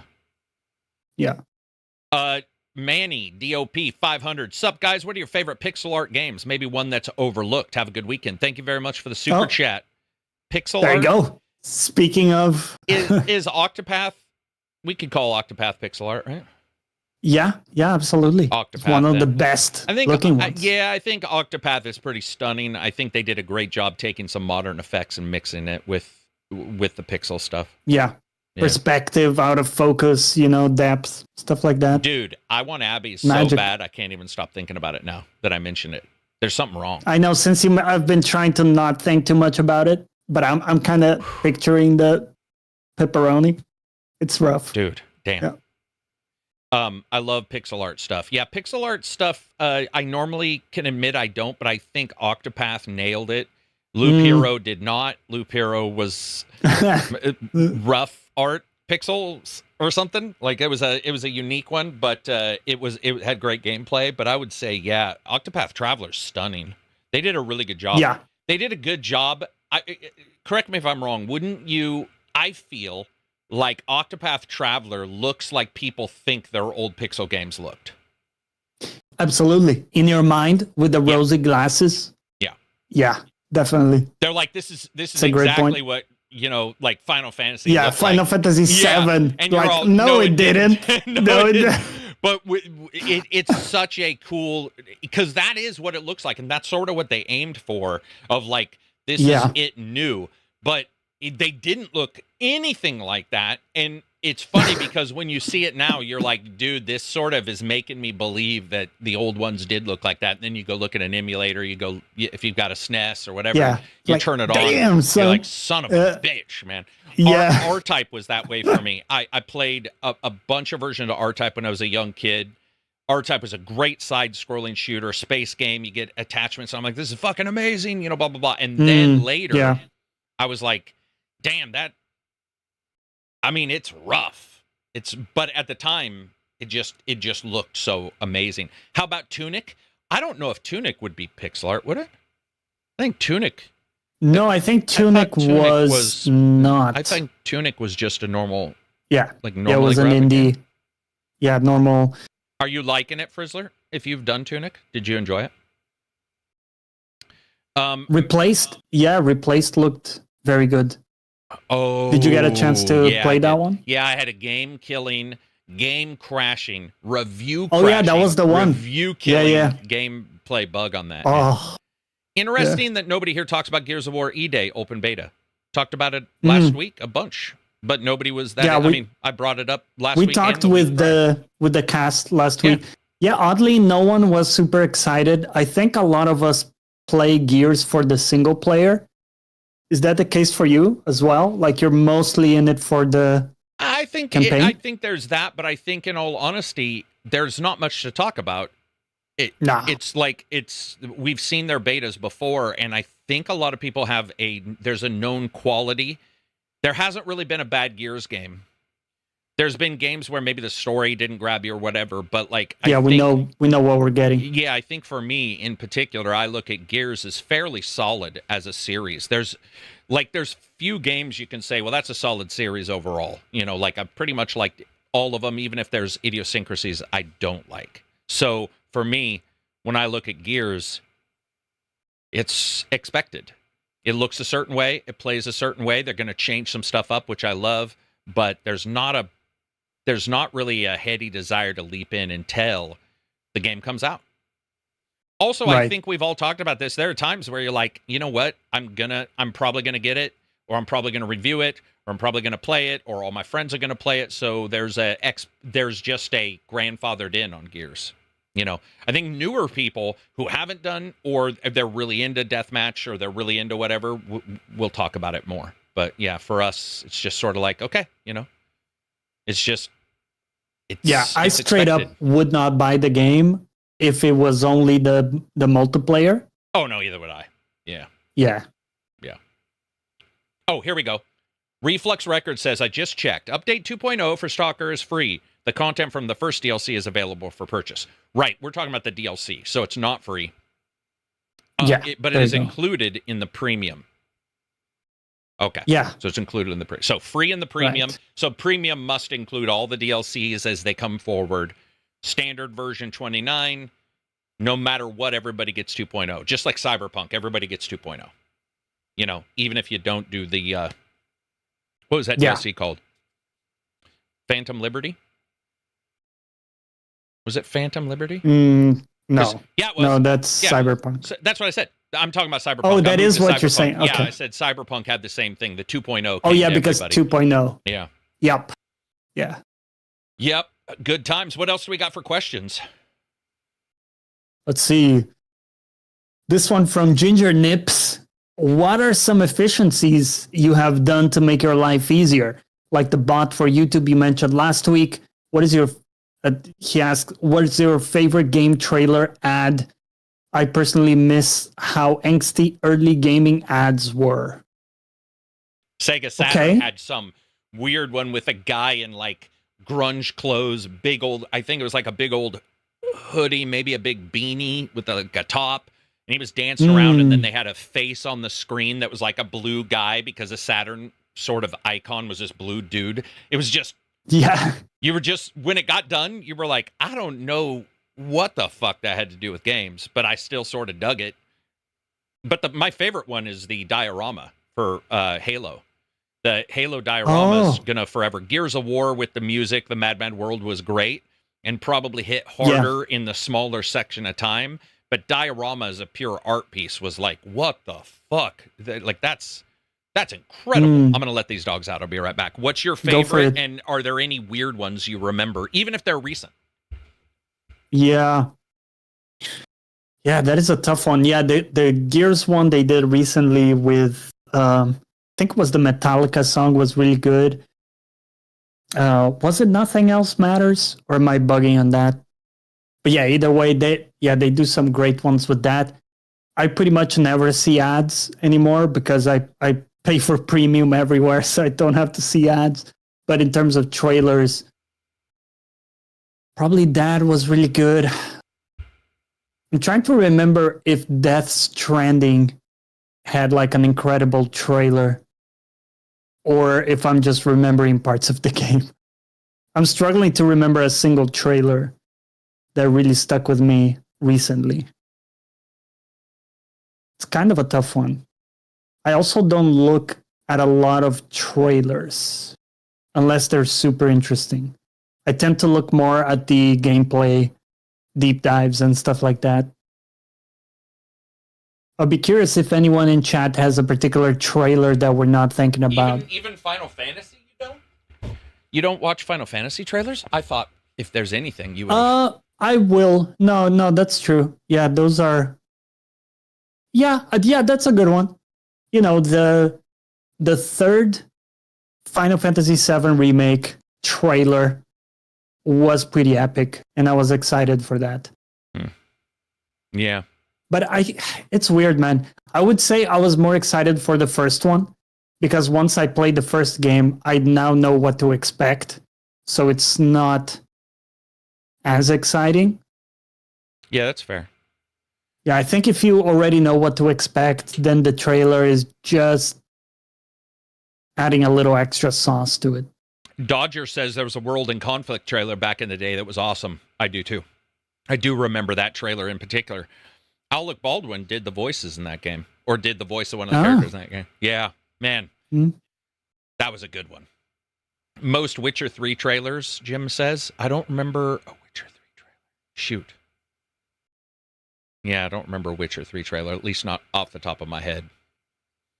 There's probably a lot of good ones. I mean, it's easy. OG Final Fantasy VII trailer was world-changing for me. There you go. The OG, because we saw for the first time, like, wow, you know, the kind of game it was going to be. That was hype. You're talking about the original? Like... No, like the first remake. Oh, okay. Gotcha. Final Fantasy VII. Yeah. Okay. Understood. Phantom Blade trailer looks like something. Dodger says, just check. That was the New York City trailer. Gotcha. Vapor for Blood says, does anyone remember the old original Xbox console had a woman giving birth to a baby and it flies out, flying through the air, eventually growing into an old man and landing into a grave? I do. That, yeah. What? Dude, there's a lot of cocaine being done. You've seen Wolf of Wall Street. I just assume all those people who did those, what do you call it? Were like straight up. And I've seen Mad Men, you know, they're drinking from 9 a.m. That's a long time to drink, man. That's a long Yeah, Don Draper was like, all right, guys, let's lock in. It's 5 p.m. somewhere in the world, guys. Yeah. You know it's bad when somebody has clocks for all over the world just so there's always a place where it's 5 p.m. so they can drink. Gears of War Mad trailer comes to mind. Yeah, that was the one I mentioned. I think that's one of the better ones. Yeah. And then the other question, what efficiencies have we built in? Yeah. I build them in for as much as I can. Make your life easier. Putting the shoes at the bottom of or putting the shoes beside the bed was a big one for working out. So you just roll into your shoes. There's no ability to, like, I mean, you can put a alarm on snooze, but I don't because the shoes are right there. That was a huge one. I do a lot of things in blocks or groups. I do a lot of block timing for stuff where I'll block out a period of time and be like, this time is for this. But I also fail a lot. Regretfully so. You know, time can pass. If you don't have an alarm go off, you can lose 3 or 4 hours when you think it's an hour. And that's definitely happened to me. Burning the midnight oil, definitely still fail at that at times where I'm like, you know, I'm going to bed a little bit earlier than normal so that I can wake up. And you still wake up, but now you're tired because you didn't get whatever couple hours you were expecting because you were up reading a book or something like that. I fail a lot on efficiencies if I don't. I have to really track pretty hard. I don't know about you, but like it's very easy to make a mistake on time, time expectations, and then you'll do the wrong efficiency. Which, dude, I can't tell you how many times I've done that. I've been like, I've got an efficiency for sure, and you find out that's not the problem that you thought it was. It was bigger in your brain because at one point it was big. And now you're like, whoa, I set aside 3 hours for this thing that only when it's an issue would it be 1.5 to 3 hours. When it's not an issue, it's 5 minutes. And then it's very easy to say, I got an hour and a half because extra time because this thing didn't require me to do something instead of just. Yeah, so it's a 1%er, but you're spending a lot of time on it. Yeah, I fail a lot at that, or can. My efficiencies is using, like, if I see, I would say, I think it might have been not Dev Guy, but somebody had said, I do think out of the box for if I have tools, and I will say I do that. If somebody comes over, they'll be like, you did this and this, and you put those together, and that works. And a lot of times for people who know what I'm talking about, they'll be like, that doesn't seem like it would work.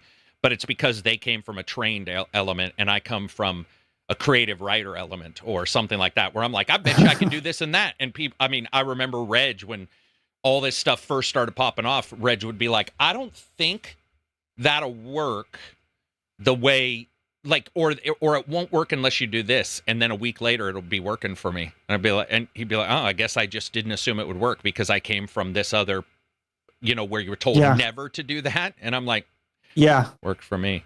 What about you? Like efficiencies? Do you ever fail or not failed? Do you have any? Like, dude, efficiencies aren't just patterns though. Like, do you have an efficiency you've built in where you're like, holy shit, I just curbed 2 hours? Yeah, the biggest one has been the two things that combine together as well. But the one is cutting transition times between things.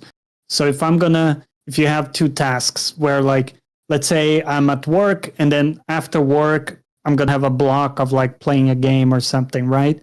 Like the transition between those two of making it really snappy.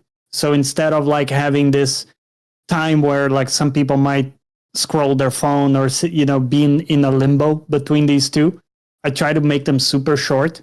So because I already have it kind of pre-planned that I want to have that gaming block after, I'm going to be ready for that. Or like maybe I have a reading block there, whatever I want to do. So I kind of have like pre-planned and then make the transition really snappy.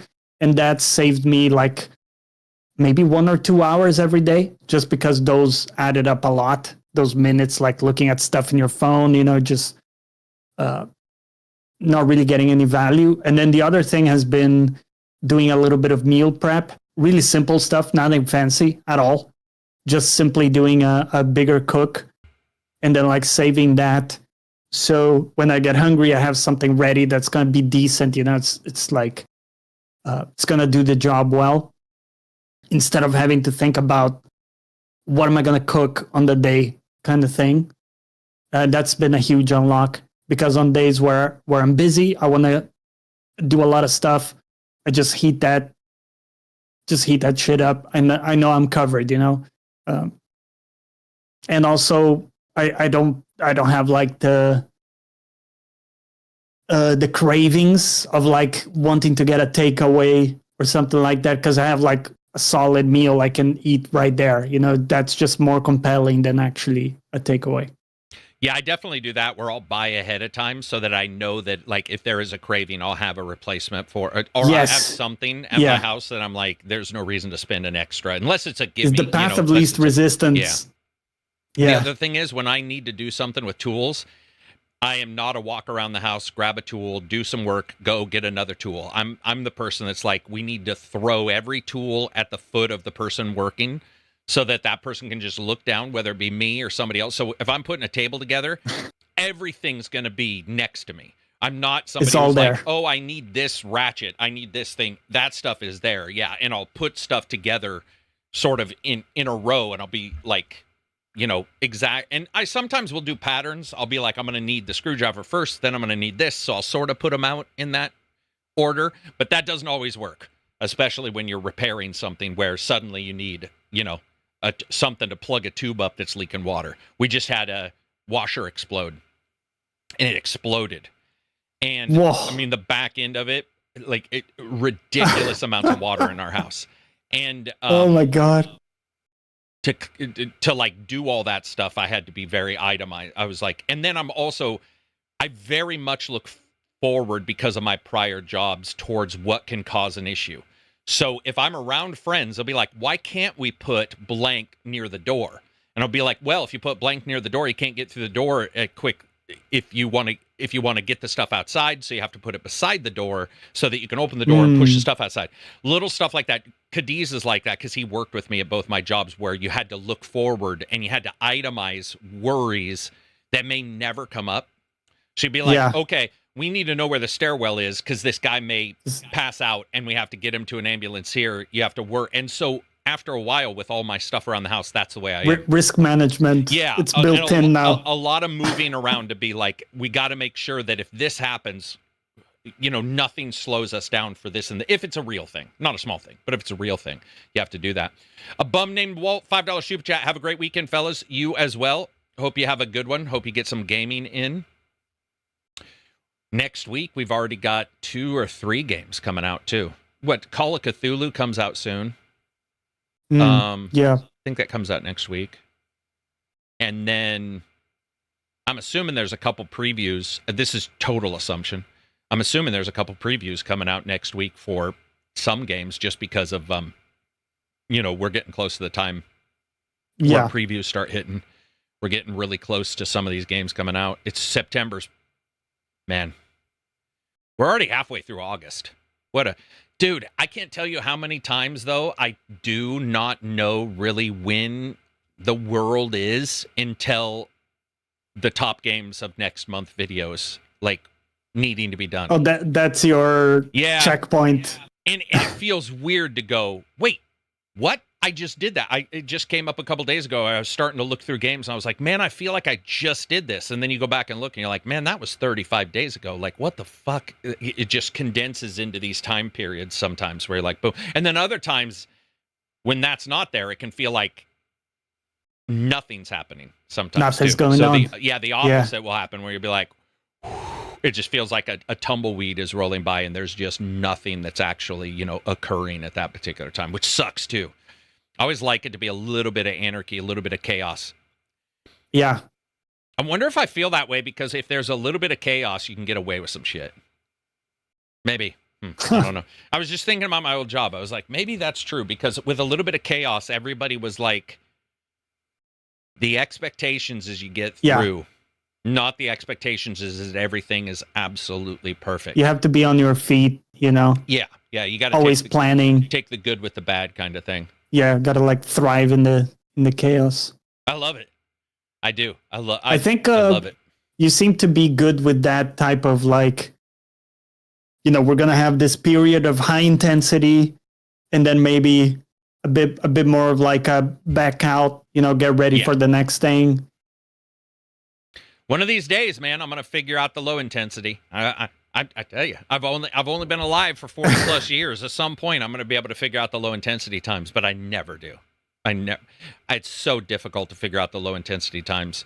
I'll be prepping to do the number of videos I have that are filmed, recorded, and sitting in YouTube with like a 2028 release date is, I bet you there's 30. And I just keep moving. Why don't you just send them? Because I'm like, send them. I'm just like, I don't know. You never know which one could be the next, I don't. That's the thing. Dragon Ball Z. I wish I thought that way because then I would put them out. I don't care about if they are the next. I care if like, I don't know. I honestly don't. Send it, bro. Full send. I mean, I've deleted so many where I remember I was in Discord with you guys. This was like 2 or 3 years ago, and we were all coming up with these really cool side ideas, and I filmed like 6 videos. They're somewhere. But I was just like, you know what? This isn't that unique. I think the feeling of uniqueness is difficult, and I like it. And when something is unique, I'm not talking about a review, but like the walking the walks, those are unique. It's easier for me to do. But if it's like top 10 things or whatever, even if there are top 10 things slightly askew from what I might see, I still am like, it's very easy for me to talk myself down, man. It's very easy for me to be like, yeah.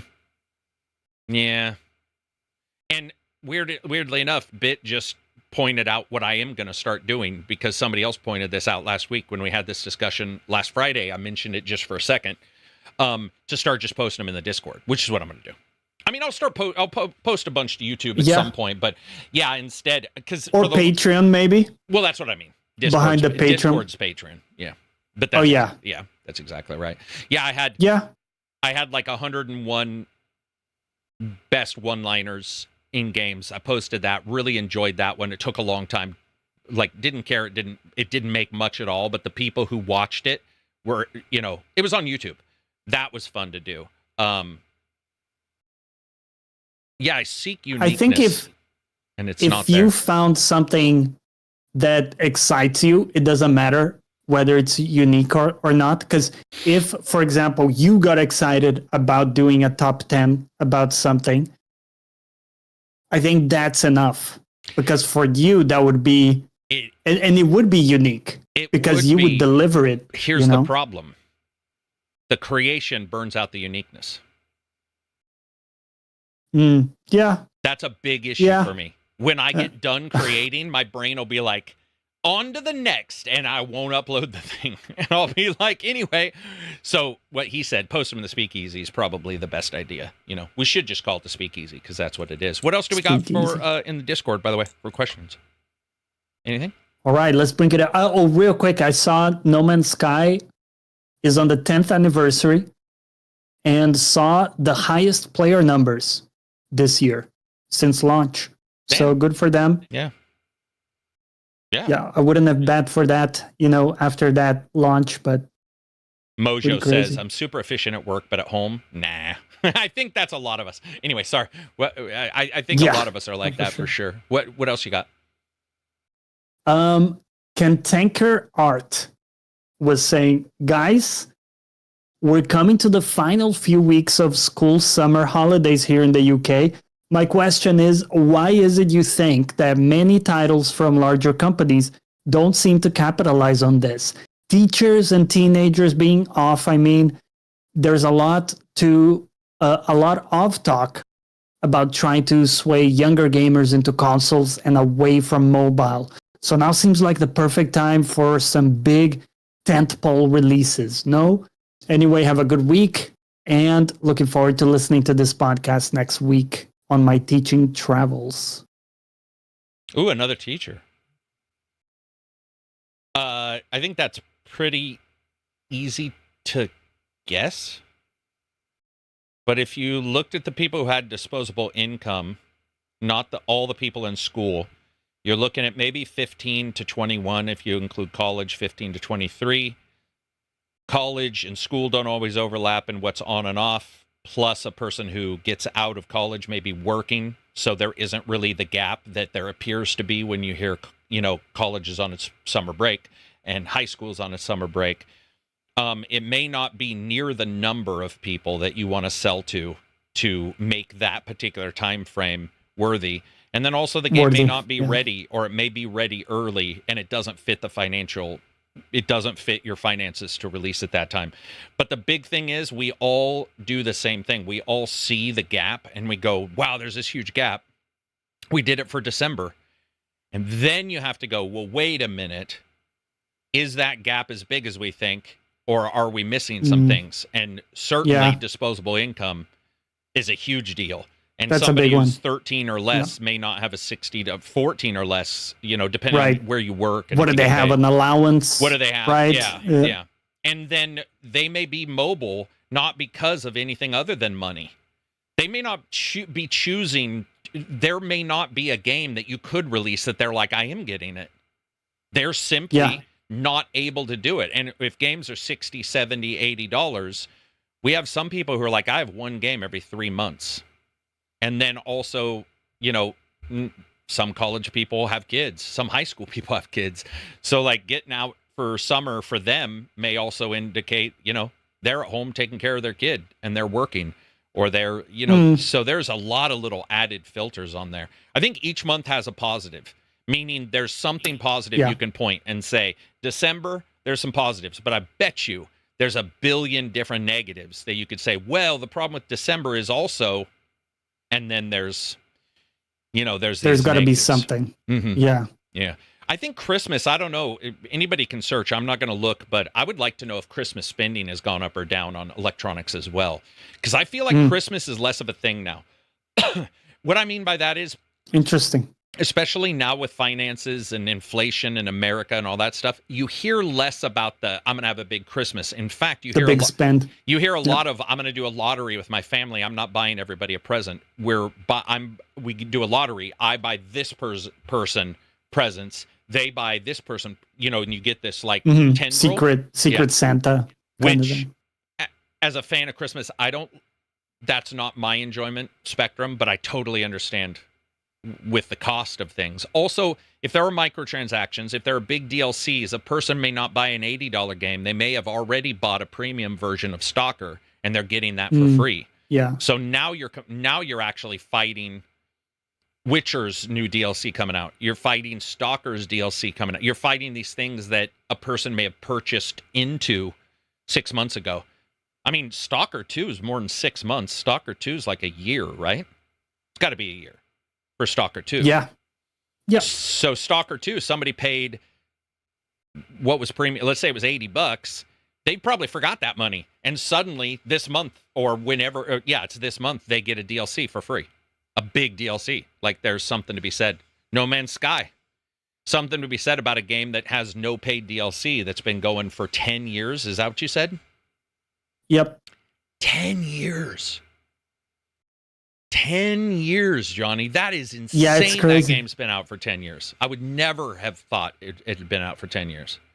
That's nuts. I still remember when you did that 24 launch hours. stream. You did like a 24-hour stream. Yep. Captains, getting to the center. We did donations for cancer research. That was a blast. Long, but that was fun. 24 hours wasn't that hard either. About hour 22, I remember Stevie, I think it was Stevie, DM'd me and he's like, "You're getting a little tired, I can tell. Like you might need to get a pop or whatever." And so grabbed a pop, and then after that, it was like, boom, moved on. Had a great time. 24 hours was a fun time in that, even with the game being... Yeah, it was whatever super it was. rough. It was super rougher than rough. it should have been, yeah. Yeah. Happy weekend, Dunks. Jor Knock 50. What is that? Norwegian kroner? Thank you, Jor. Is that right? I think everybody's an unk. Yeah, if you're above like 25, you're an unk, apparently. Like an uncle? Yep. Dude, see, in America, nobody wants to be an uncle because they're always the ones who are arrested for questionable shit. Thank you very much, sir. Appreciate it. Are you going to review the Lord of the Rings War of the North Legacy Edition? No, I'm reviewing new games. Not that that's not new. I'm just saying I am in the midst of reviewing 4 right now and just trying to get those 4 parsed out. Luckily, they were early.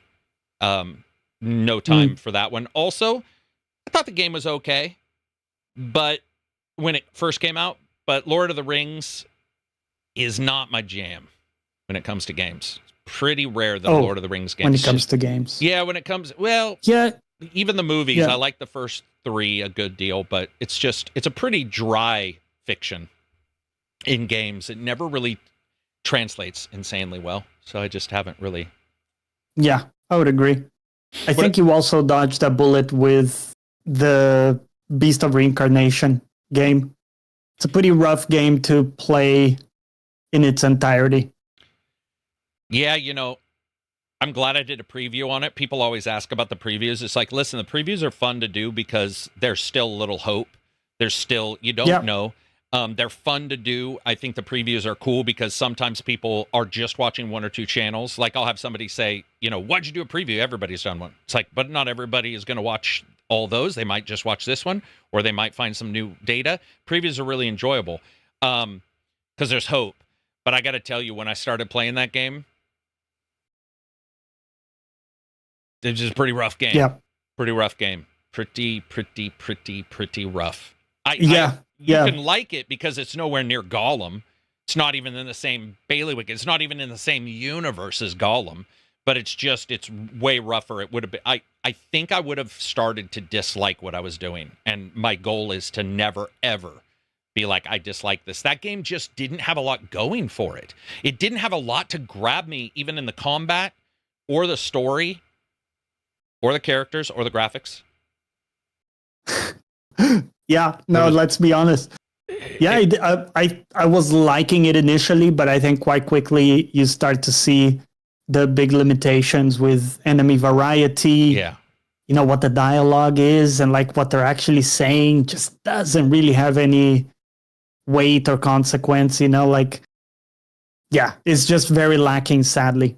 They had some cool stuff in there, like some of the music, for example, was quite good. Yeah. Right? Like some of the polish was there, but then again, just a lot of these missing parts mean that, just very soon you start to burn out on it, sadly. I liked the dog part, though. I really did. I'm not saying it was the greatest thing in the world. I thought it worked well enough. It was a little stopgappy, but overall, I really did like having the ability to do stuff, build up the dog, have the dog go. I was like, okay, I definitely dig this. But it reminded me of older days when a game just didn't care about some stuff like collision detection or you cause your tentacle to go out and it's sort of half connected to, you get accustomed like a Spider-Man. Not every game needs to be Spider-Man. I'm not saying that. I'm just saying I noticed this, where like connectors make sense and physics and where it connects, it has been polished to look like you're really connected to this thing. There were times when I was playing that game when I was like using the tentacle to move around and I was like, woo, this is like, it's there somewhere in the game world with you so you can use it, but it doesn't feel like there was a lot of polish on that. The developer this morning was pretty hard on himself, which I don't necessarily think, that's needed. But he said something like, we apologize for releasing a game that was not enjoyable. But he didn't say to people. Whatever I read was like, just not enjoy, like he just and I was like, well, I've heard people enjoyed that game. I don't know if that's all. That's the end all be all. No, it definitely wasn't Gollum. There is some good stuff in there. Wasn't even close to Gollum. Yeah, no, there was some good stuff. Wasn't even close to. It's some genuinely great ideas, by the way. Yeah. That I would like to see. Some of the verticality was really cool with the hair or the tentacles, as you say. Like, some of that stuff was cool. It didn't quite work in practice. No, it wasn't great. Yeah, that's what I was going to say, Yeah, the execution wasn't really fully there. And like those areas weren't fun to explore, sadly. That's another problem. That's true. Yeah, that's another problem. But a lot of the ideas were good, and then with some genuinely good artistic stuff at times. Not the best looking game, but like some cool artistic stuff with some pretty good music at times. If we had like more, good though. Yeah, it could have been a solid. But I like it. To me, they had a crack. I think it was lacking. There needed to be more depth, more stuff, more enemy variety and stuff. But to me, they had a crack, really. And I think that's awesome. If they wanted to do a sequel, let them do a sequel. Like, dude, here's the thing. Biological, number one, super hard, because biological, you can't, like, there's all kinds of collision detection stuff. There's physics that you need to play into. You have to make the tentacles. I will say one thing about the game I felt was it was very low res. In a lot of areas, the sharpness really wasn't there. So, like, when you did use the tentacles or you went around the game world, it had a bland look to it that really didn't, like, pull me in. But if they wanted to do a sequel and they were like, hey, these are the things we learned, dude, I'd be so for that. I'd be like, yep. It's just like, they tried and it didn't.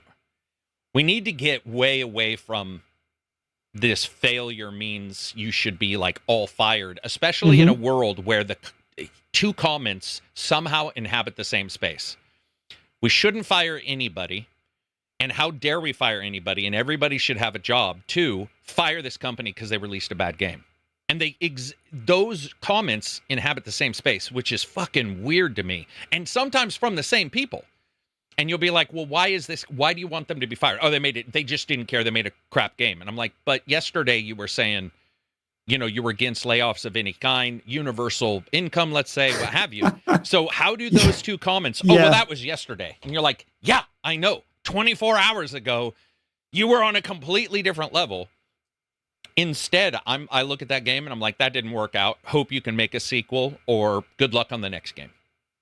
And a lot of the companies I've liked, though, didn't do a ton of great games. They did, they've done a couple, and then you get the games that you're like, well, that's not very good, or it's not for me. And then, I like Technomancer, which I get a lot of shit for still. I liked Elix 1. Both of those games. Right. I would assume their reviews now are in the 60s to 70s, but I absolutely adored them. So there's something to be, if somebody were to come in and say, I loved Beast of Reincarnation, I wouldn't be too surprised. Because I don't think there was anything in Beast that pushed me away and was like, I fucking hate this. It wasn't even close when that has happened in other games. And I didn't have any bugs. Like, I wanted to play Replaced so bad, Johnny, man. I was so excited for Replaced. I was so excited to do a review for that, man. And I got like an hour, less than an hour maybe into Replaced. Absolutely game-killing bug. Just done. like no ability to move forward, no nothing. And that was such a, oh man, that gutted me, because Replaced is my jam. I grew up on a lot of the 2D pixel style games anyway, and then it's Blade Runner style. It's just futuristic. Techno Babylon is another game I like. I was just like, oh, this is going to be the shit, blah, blah, blah. And to have that crash, it just killed me. How's the sale of that game? Which game, sir? Bit says Elix is fun. Yeah, Elix is fun. Elix 2, not so much. But not so much. Elix 2 definitely tried to do too much. Yeah. Another game that's great that nobody talks about because it's come and gone. I still think if you get a chance, anybody should experience this. The new Outcast remake. That game, really? I love Outcast anyway. Okay. Since back in the day when they called it NURBS. It wasn't. They used a different. There was sort of NURBS on top of pixels, but basically, it looked amazing back then, and I was super excited. They did Outcast Second Contact, which I believe was the remake prior to this one, which was okay. Still had a lot of the same bugs. But this new remake, I enjoyed. I thought there was a lot. It ran a little rough, but gorgeous world, man. Gorgeous world. And a lot of cool, just a unique world. A new world. Beginning. A new beginning, yeah. Yeah. I wish that had done better, because I think it sold like 12 copies. And at least 2 of those were from me, because I bought 2 copies to give away. So yeah, it sold 10 copies. It's like, it was rough. I love Outward, but definitely isn't win. Yeah, Outward is another one that a lot of people love. Outward has a lot of positive going for it. Outward 2, not so much. I think Outward 2 came and went pretty quick. That's the one that's in early access, I think. But rough as hell. What else we got for Discord questions? Right. This one from Jay Frezel. Do you think the DLC for First Light or like Hitman, we will have to buy missions? Oh, do you think the DLC for First Light, I guess, will be like Hitman, or will we have to buy missions? Man, I don't know. That is such a timely discussion, because we talked about that yesterday. I think anybody in chat who disagrees, I'd love to hear it, but I think the extended part of James Bond was met with a resounding ugh, where the addition of stuff to Hitman was this thing where they would announce an exclusive target, and it was Gary Busey or Wesley Snipes or fucking Putin or whatever, and people were like, holy shit, this is an amazing idea. James Bond's extra stuff is like VR mission kind of thing, and sort of very repetitive. If they charged, I would be surprised, and I don't think that would be a good plan. I think it's best because it sold well. Keep the good experience for gamers who buy it, and don't charge for such a lean style of extra in your game, because it's really lean. I think that I think it's lean because it's IP as well. Probably costs a lot. You can't just throw Quantum of Solace in there as because you're probably paying out the ying for some kind of IP stuff. So it just feels like that game, the single player in that game is great. Not that it's multiplayer, but the single player, the story in that game, it seems like was universally pretty loved. People really seem to enjoy that game. But not a fan at all of what they did with the extendability. That'll be the new term, the extendability of that game. Extendability. Yeah, kind of feels like it's, it's closed. Tacked on. Yeah. What else we got? Let me check. I think that was it. That was it in the Discord. I saw that Gamescom is coming up. Do you have any predictions, anything you would like to see in Gamescom? Yeah.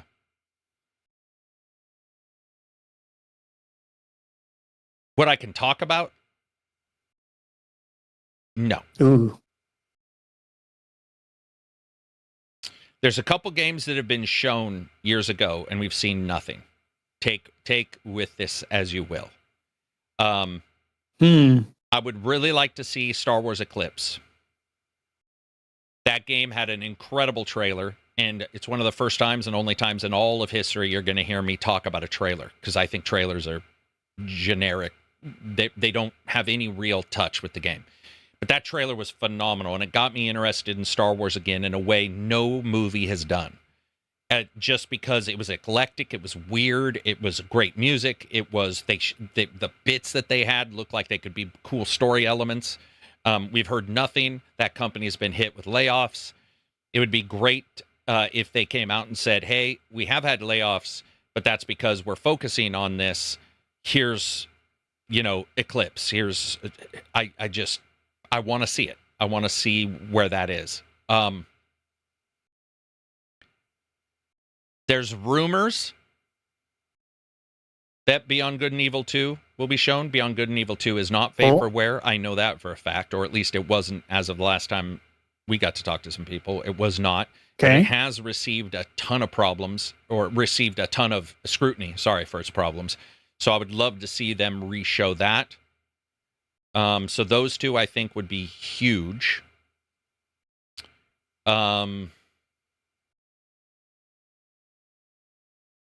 I would love to see the sequel. I would love to see more content for Until Dawn 2. The one with the guy from Stranger Things. The one that was based on the, I guess, Haunted Island or whatever it may be. We saw a trailer a couple months ago, maybe a year ago now, whenever we saw the trailer. I think it was Game Awards. I would absolutely love to see more on that, because the more we hear about these companies having issues that make the games I like an Until Dawn, and now we see the Detroit guys get layoffs, I would like to see I'd like to see a push to be like, hey, remember, we are making this. Like, it is coming. I unfortunately think Eclipse won't happen. This is Dodger. I think if we don't see anything in the next year, it won't happen. I don't know. Yeah, I don't know. We'll have to see. I hope it will. So do I, but we don't even know what form Eclipse could be. A 2D shooter for all we know. Yeah, we have no idea. Look at the difference between Eclipse and Beyond Good and Evil. Beyond Good and Evil not only has their own website, their own YouTube that's uploaded content, and not recently in the last year or two, but they uploaded. There was game content where they were flying around planets. They were doing all. That's the difference between that, which was announced like 15 years ago, and Eclipse, which is basically just this amazing trailer. I think both of those, it's time to see, rubber needs to meet the road at some point, right? Yeah. So. Yeah. What about Exodus, the McConaughey game? Could we see something there? Exodus, I think it should be getting close to open. Exodus does insane numbers of uploads to their YouTube channel. Go look. They cover races. They have Matthew talking. They have the developers talking. They do planets. They do gameplay. I think Exodus is solid as shit. I don't think there's any worry of Exodus, and I would love to see more. I think Exodus and Expanse were neck and neck for space stuff until the Expanse's previews came out. It was rough, but they're trying their best to do. I would love to see both of those. Love to see both of those at the event. I think Exodus, though, even less so, just because Exodus has shown a shit ton. I mean, Exodus shows a bunch. They even have the Netflix cartoon. What was that? Next Level or whatever. They have the one based on Exodus. So like, okay, yeah, they're sort of covered. And I mean, it could go away. They did lose. I did a preview for Exodus, and during the time I was recording the preview, they lost one of their major people. I think they've lost two, but they've gained two. They didn't just lose them. I think Exodus is pretty solid. Expanse. Dude, Expanse bothers me a little bit because I had issues with the male voice leads. I had issues with female, too. I had issues with a lot of stuff in that preview. But I'm going to tell you straight up, I don't think that was the voice actor's fault.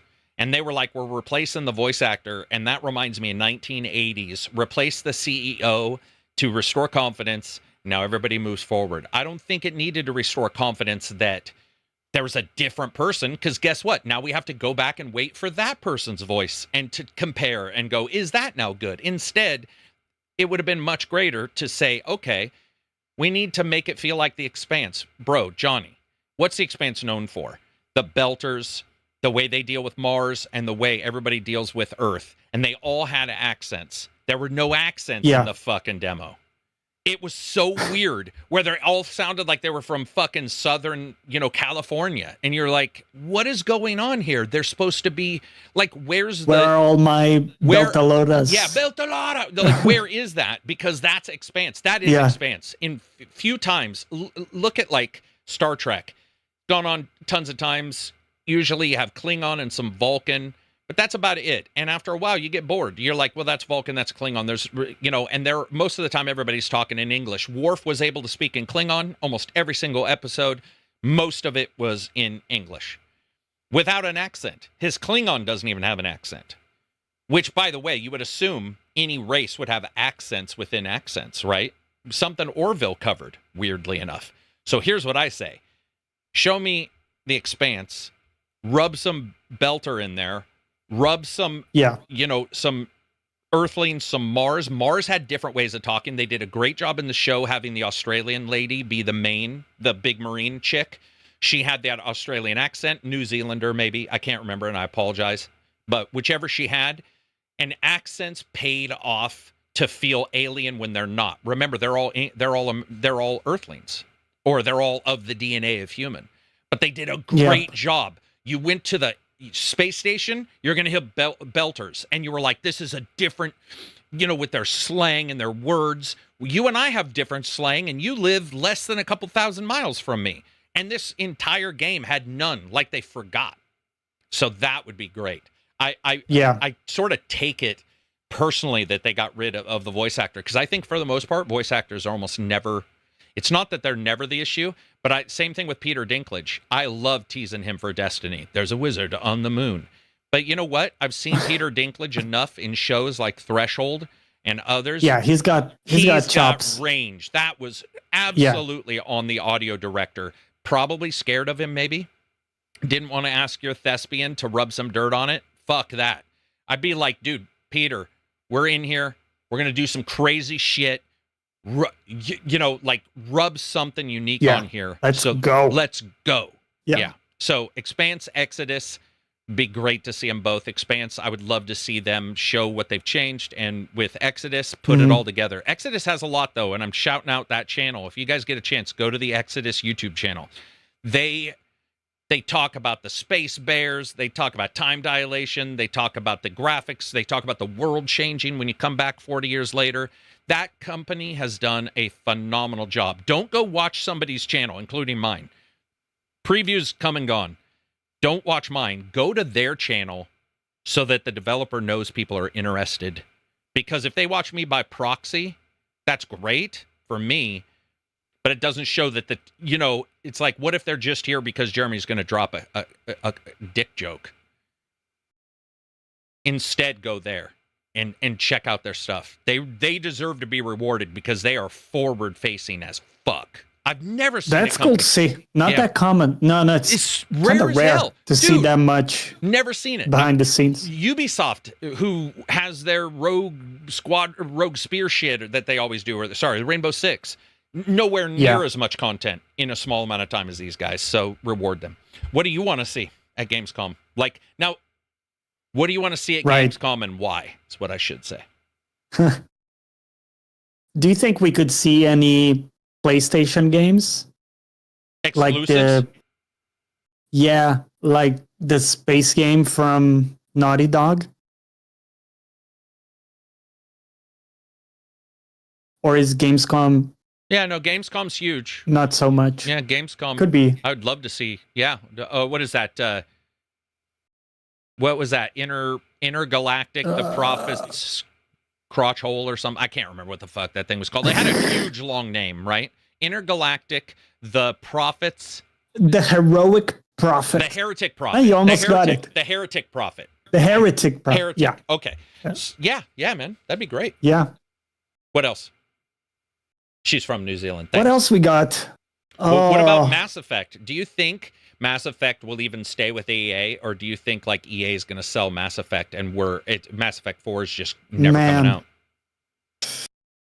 I'm going to grab I have no idea. I'll be right back. Go for it. Yeah. Yeah, I would love to see, man. I mean, I would kill for anything around Mass Effect. Would be amazing. Can I ask you I think they will keep it. Doesn't it? Doesn't it what? Sorry. No, I mean, doesn't it only make sense for them to keep building stuff in that, you know, they have all the lore of the different races and politics, right? And past events and stuff. It's so rich for them to pick up and do something else, whether it's in the future or prequel type of thing. Doesn't it only make sense that they want to keep making projects in that space? It does, but they have many billion-dollar debt that they have to pay off for the purchase. They wanted to be out of the public sector so bad that they took on a debt. So that's pretty rare. Imagine me selling you a car and me saying I'm going to pay for the car. You'd be like, okay. That's EA's deal is insane. And it involves offsets, which is like you have to make a certain amount of money. You basically are making a payment each year. And that payment is in the billions. So you could sell Mass Effect to a bigger company and make your payments for a year or 2 years. Or and something. Focus on your... And focus on something that... So here's... Football. Yeah. It's kind of sad, but that's sad, you know... But, that's where they make money. Yeah. I don't even, that's true. What I was going to say about Mass Effect is here's what I would like.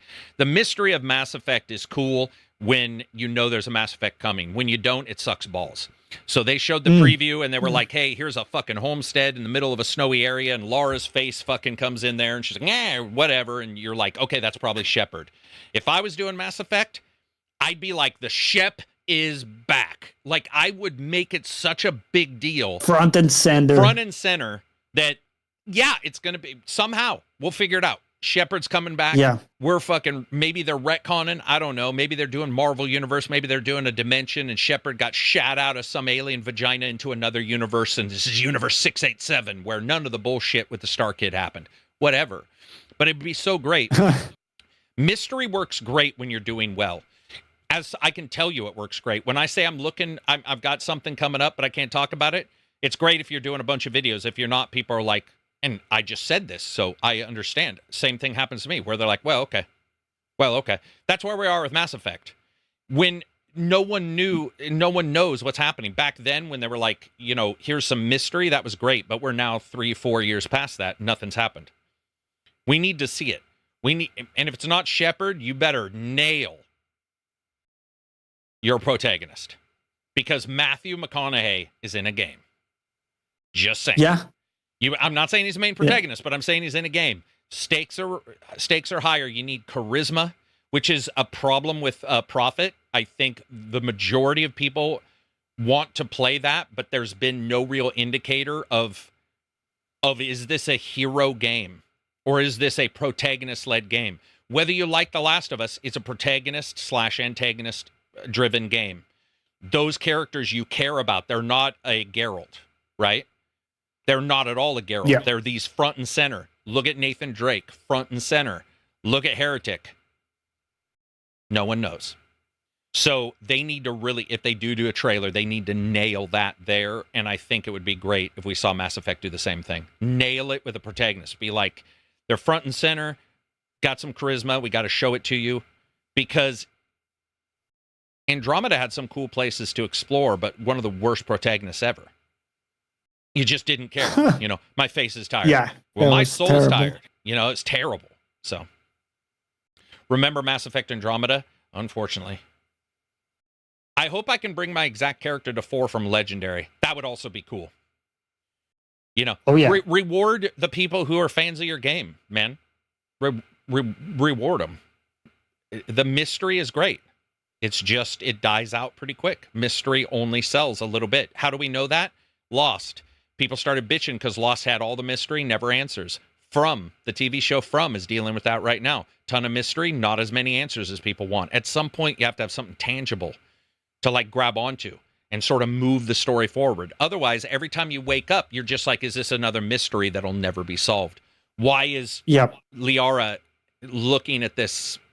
I think it was Liara. I could even be wrong because it's been so many years, but why did we see this little hovel with some smoke coming up? Does that mean Shepard's in there? Or does it mean she lives on an icy planet in a shitty igloo somewhere? We don't know. That mystery was great for 6 months. And then Eclipse. Yeah. Eclipse is the same way. There's a lot of mystery on what all that is, yeah. What about Final Fantasy 3, the 3-inning? The new Yeah, I think it's too soon for us to see something. I could be wrong. Would be cool to see something. Okay. They said it's coming along nicely, but it's not ready yet to show. God, I thought that would have come out this year. I by the way, I can't remember when the last one came out. It just feels like it's been a while. Dodger says, will we see Judas finally? Listen, we'll see Judas when Ken is ready to show. I think it would be great to see some more of Judas, but I'm firmly of the belief that there is a lot of reworking going on. And I don't mean that in a bad way. I just mean that in a Ken way. Ken loves himself. Just iterating. Bro, it's Ken. Yeah. Man. Ken, he's got a thing, and whatever that Let's thing redo is. that part. Yep. And by the way, this is not me pretending I know anything. Go read every single interview he's ever done, the interviews with people who've worked with him, the comments he's made. That's what he does. He looks at something, he's like, this doesn't fit with the way I want to deliver it. Now we're changing it. And there's something to be said for it. Yeah. On the other hand, money-wise, you got to start delivering at some point. I think Judas would be great to see at Gamescom. Even him, right? Even someone like him has to play by the same rules. Can we also agree it was a little weird that 2 years ago a bunch of people got hands-on with it, and now it just disappeared. Yeah, there was a lot of previews. There was a lot of people hands-on at the Gamescom before this one. So that worries me. Worries me, man. Do you think there's a chance it's just gonna go to the ether? No. Ken's that's Ken. He'll deliver something. He's delivering that. Yeah. There's nobody. I'm not even I'm a Ken fan, but I'm not I see issues with some of the games he's done, blah, blah, blah, that he would rightfully be like, yeah, that is sort of an issue. He's very open about critiquing his own games. But he has a weird way of doing things, and he got lucky with how they're putting everything together. He does his own thing. It's just different. It's a little like not like Brian Fargo. I don't want to, that's way too far. I shouldn't even really said that. But what I mean by that is Brian gets an idea and has a supporting sort of thing that works out, and it gets made at some point. Even if it's not perfect. Wasteland 3 is not perfect. It's still got a co-op bug, by the way. I just saw some people have the same co-op bug we had like 3 years ago. Yeah. Kina 2 is interesting. Okay, my dog's barking. I'm gonna let him go pee real quick. What about do you expect to see at this Gamescom anything about the new Halo? Like, is that something you want to see? Yeah, I think that's possible. Kena 2 is interesting too, a smaller title, but very well loved. Yeah, Halo would be very cool if we saw. What else is out there?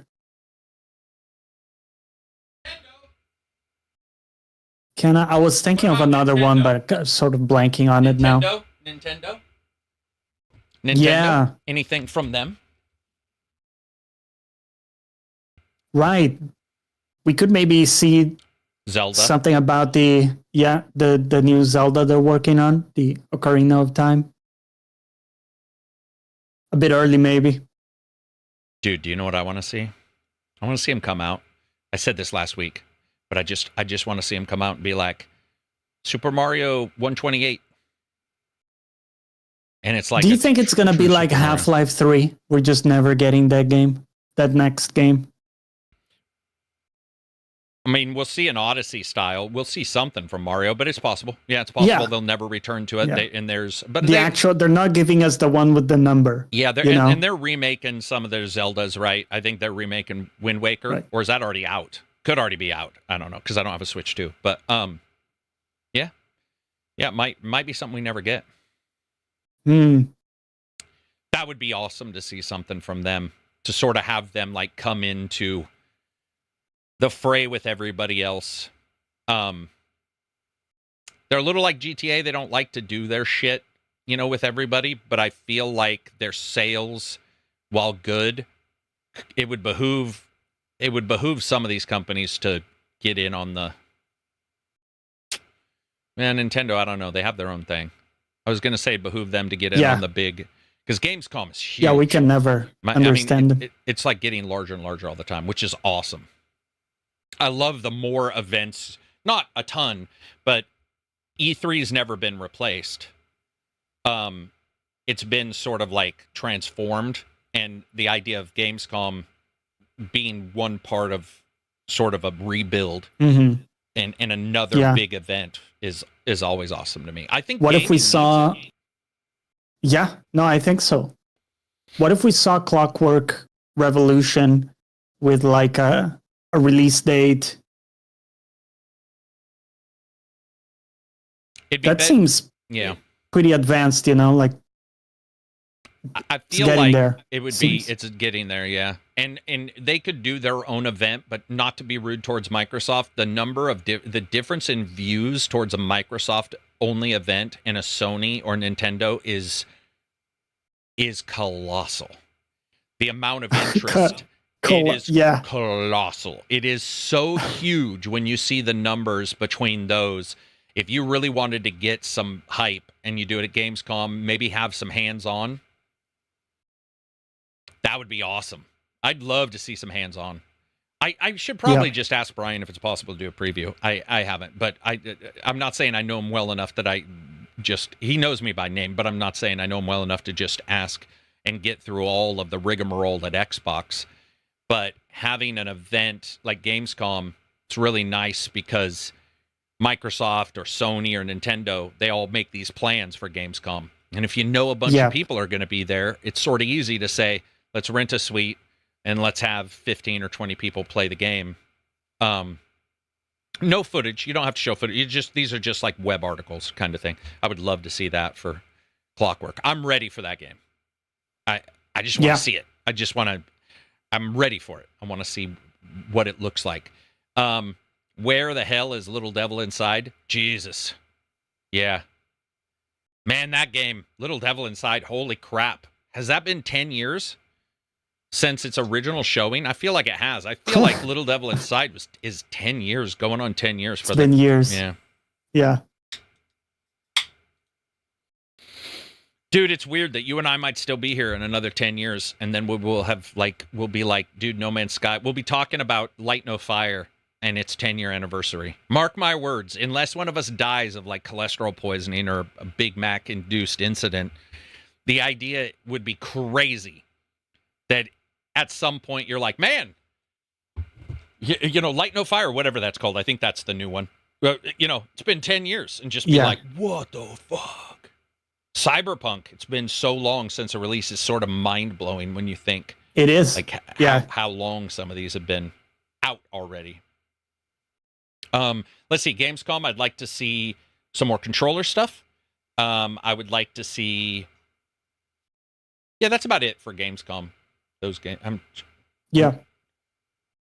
I think Naughty Dog, I heard, was working on another Uncharted. That is correct, yeah. Or at least that is what I heard. Sorry. Liza P trailer, Liza P2. Yeah, they're making that. Yeah, we can see that. That'd be cool. When is Lords of the Fallen? Or no, is that what it's called? Number 2 coming Lords of the Fallen 2. Yeah, when's second that one coming out? Do we know? Do we have a date? I don't think we have a date. No. That'd be cool. Get a date. Yeah, on that. We could see that. Yep. I'd love to see a new racer. I don't know what it would be, but something that's not in the open world.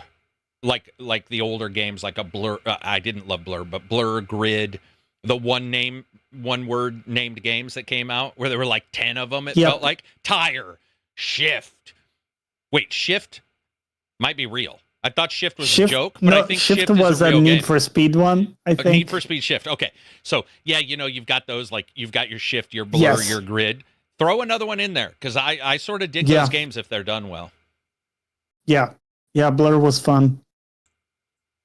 Bring on an Xbox Elite controller, Series 3 controller that doesn't break.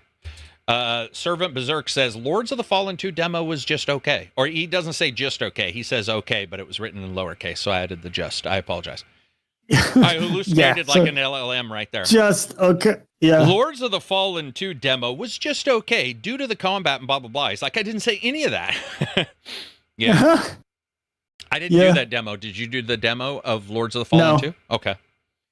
No. I'll check it out. Oh, my God. There's another one. Dodger says we will see more of Clutch. I forgot there's Clutch. Oh, yeah. Clutch. Dude. There you go. Your one word. Hood. Roof.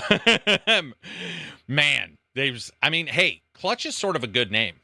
Sort of like Drift. Okay, Grid didn't make a lot of sense, but I loved a lot of what that game was trying to do, and it made sense to that game, but it doesn't catch your attention. Clutch catches my attention, because you can come in clutch, meaning you can win at the very end. It's a part of the car. Right. So there's a couple. And that's the thing. The one word needs to be evocative of what the game is. It's why Blur worked, because you're going in a blur. Right? Brake pad. Yeah. Please no. Yeah. Now, it's going to sound really bad as an example, but it's not super evocative, but it could mean a ton of things, because the word is used in a saying, motor. And the reason why is because when somebody says, I'm going to motor out of here, I'm going to, and then motors as well, especially a game that maybe took the customization of motors seriously, because we really, even in a GT7, right? Gran Turismo 7, is that the last one that came out? Whatever. The last Gran Turismo. Obviously, Forza Motorsport did okay with they really didn't go too nuts with their motor customizations. Horizon doesn't go too far. We don't really have a lot of those. The only ones are on the sim side, but I think a lot of people just feel uncomfortable getting into a sim. But if you, a lot of, or what about a game? No, that's already been done. I was going to say a game where where truly streamlining behind somebody else mattered more, but I think we've seen multiple games sort of adjust and try to take that to heart. Virtual Fighter. Shit. There we go. I want to see. Yeah. I'm ready. Let's throw. And somebody just said, still waiting for Dead or Alive Extreme Beach Volleyball 3. So am I. I'll buy it. I don't care what anybody says. The volleyball was sort of legit. And we don't get a lot of volleyball games, and the chicks were hot. But Virtual Fighter, I would love to see more, because they're going out of their mind. Like, the idea that they have, when you see the trailer, you're like, what? I'm all for it. I just need to see more of it. So, Virtual Fighter, I would fucking kill. Do you know what game that they could bring back? Virtual Racing. Virtual Racing was huge years and years and years and years ago. I'd love to see Sega do it. They got Crazy Taxi. Yeah. And we know Crazy Taxi's got a lot of different things going on. More info on new Ace Combat would be nice. Dude, do you know how cool Ace Combat can be awesome? I'm hoping they change it up a bit, and I think a lot of fans wouldn't like that. I like Ace Combat, though, regardless. What type of stuff would you change? Nah, the gameplay side? It wouldn't make sense. Well, I love the missile spam, but I also don't like the missile spam because it becomes so missile spammy. Yeah. I was just thinking a little bit more tech, a little bit more skill on the player's side, because that game, it does require skill, but it doesn't require a ton.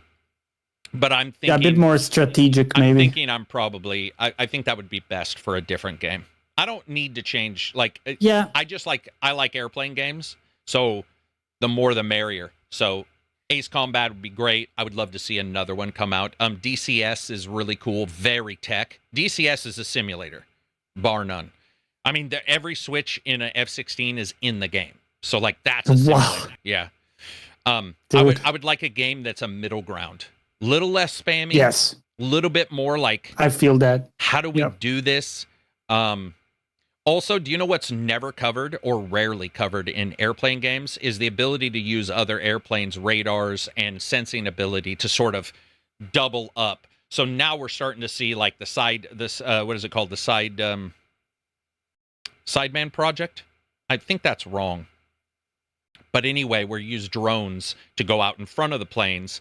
They laze the targets, they radar the target, and then the pilot way back uses their radar. They sort of skip. Cool. And there's a insane real life battle that happened that got some pretty cool coverage on military channels where it's the first time where a lot of these techs were used. And correct me if I'm wrong, but I thought India was involved.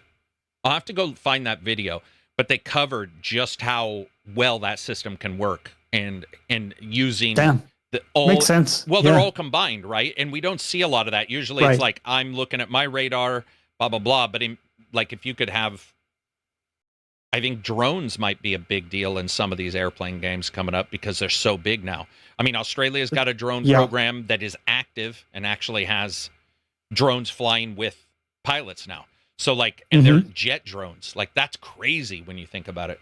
Yeah, I mean, just imagine if one team is, using drones like that, but then the enemy isn't. Yeah. They're dude, just it's ridiculous. Such a they can't fight that war. If you read this report on it, there was some, because it's new and anti airplane radar and stuff is amazing. There's some really good, but it sort of was a handed defeat by the one side that was using the hopping around and stuff like that.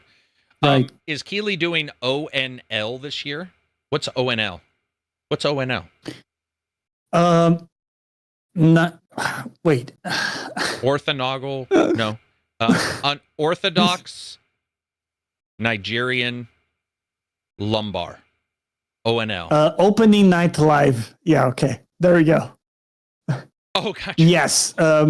August 25th is what I'm seeing here. I was pretty close. It was. Yeah, I was there almost. Yeah. Aside from the three words being not at all connected, I was right there. Meanwhile, in the U.S., we want to use drones to do shipping. Yeah, the first time a milk canister drops or a milk carton drops on somebody's head from a fucking Amazon drone, that shit's shut down. And people will be shooting those drones out of the sky constantly. It's going to happen. Don't try to do drone food deliveries in Texas. It's just, there's going to be some dude. Oh my God. There's going to be some dude who thinks a drone's stealing his job. There'll be a guy who's out of work, hasn't worked in years, who's like, that drone took my job. It's like, what job, you toothless fuck? And they're going to end up shooting the drone out of the sky, and then the companies are going to be like, nah. Then they're going to fly higher.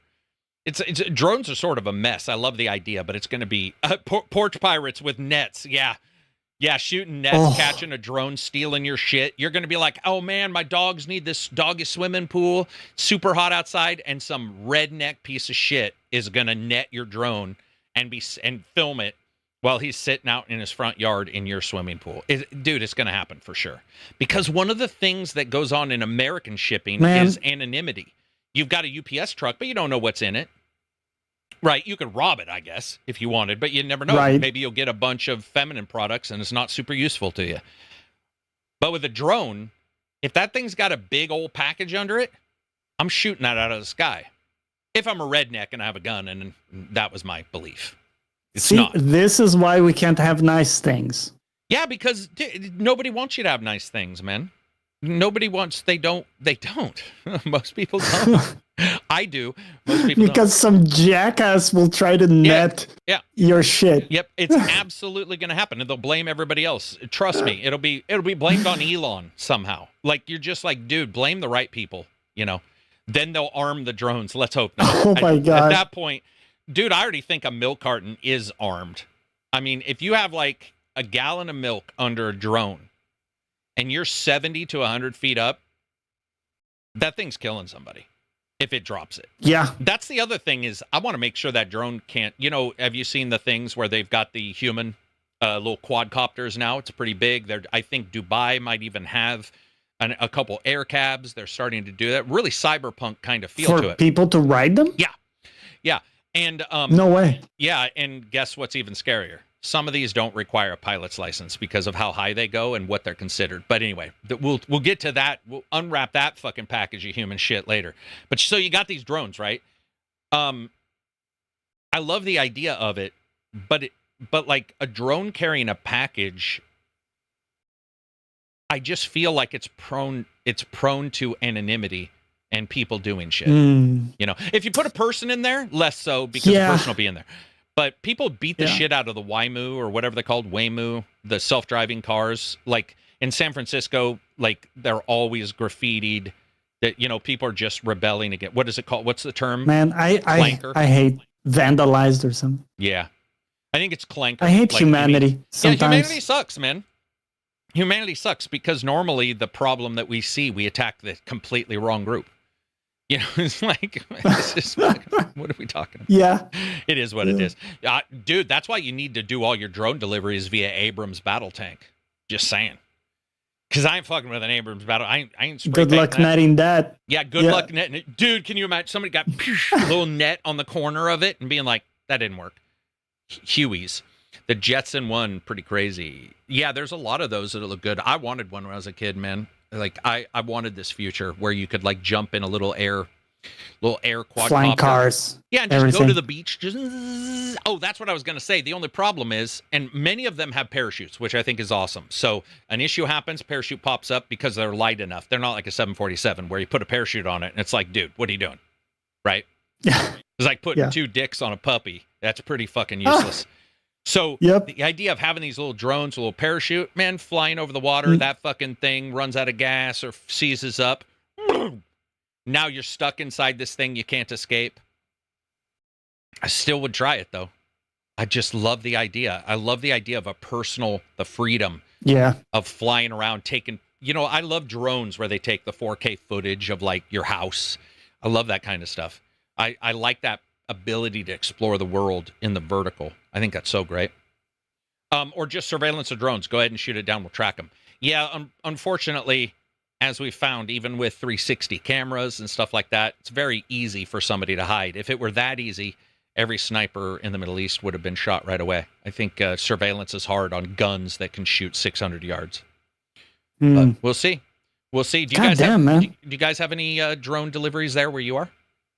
No, not that I'm aware of. Dude, hasn't really started. In London, I mean, Watch Dogs Legion says you're wrong. I'm just saying.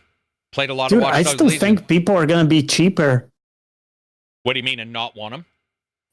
No, I think people are still going to be cheaper to make deliveries. Oh, yeah. Pay a human instead of, buying a drone. Because you need to buy a lot of drones to keep up with the infrastructure. Because like right now, what we have is like trucks driving through London. Right. And statistically, I could order like a PS5 and it will get to me same day.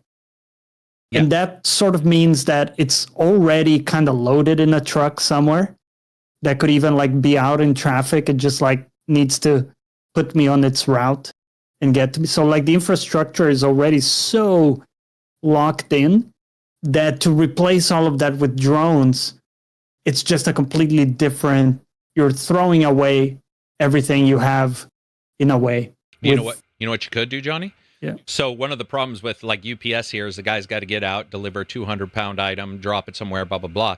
You put a drone delivery system on the truck.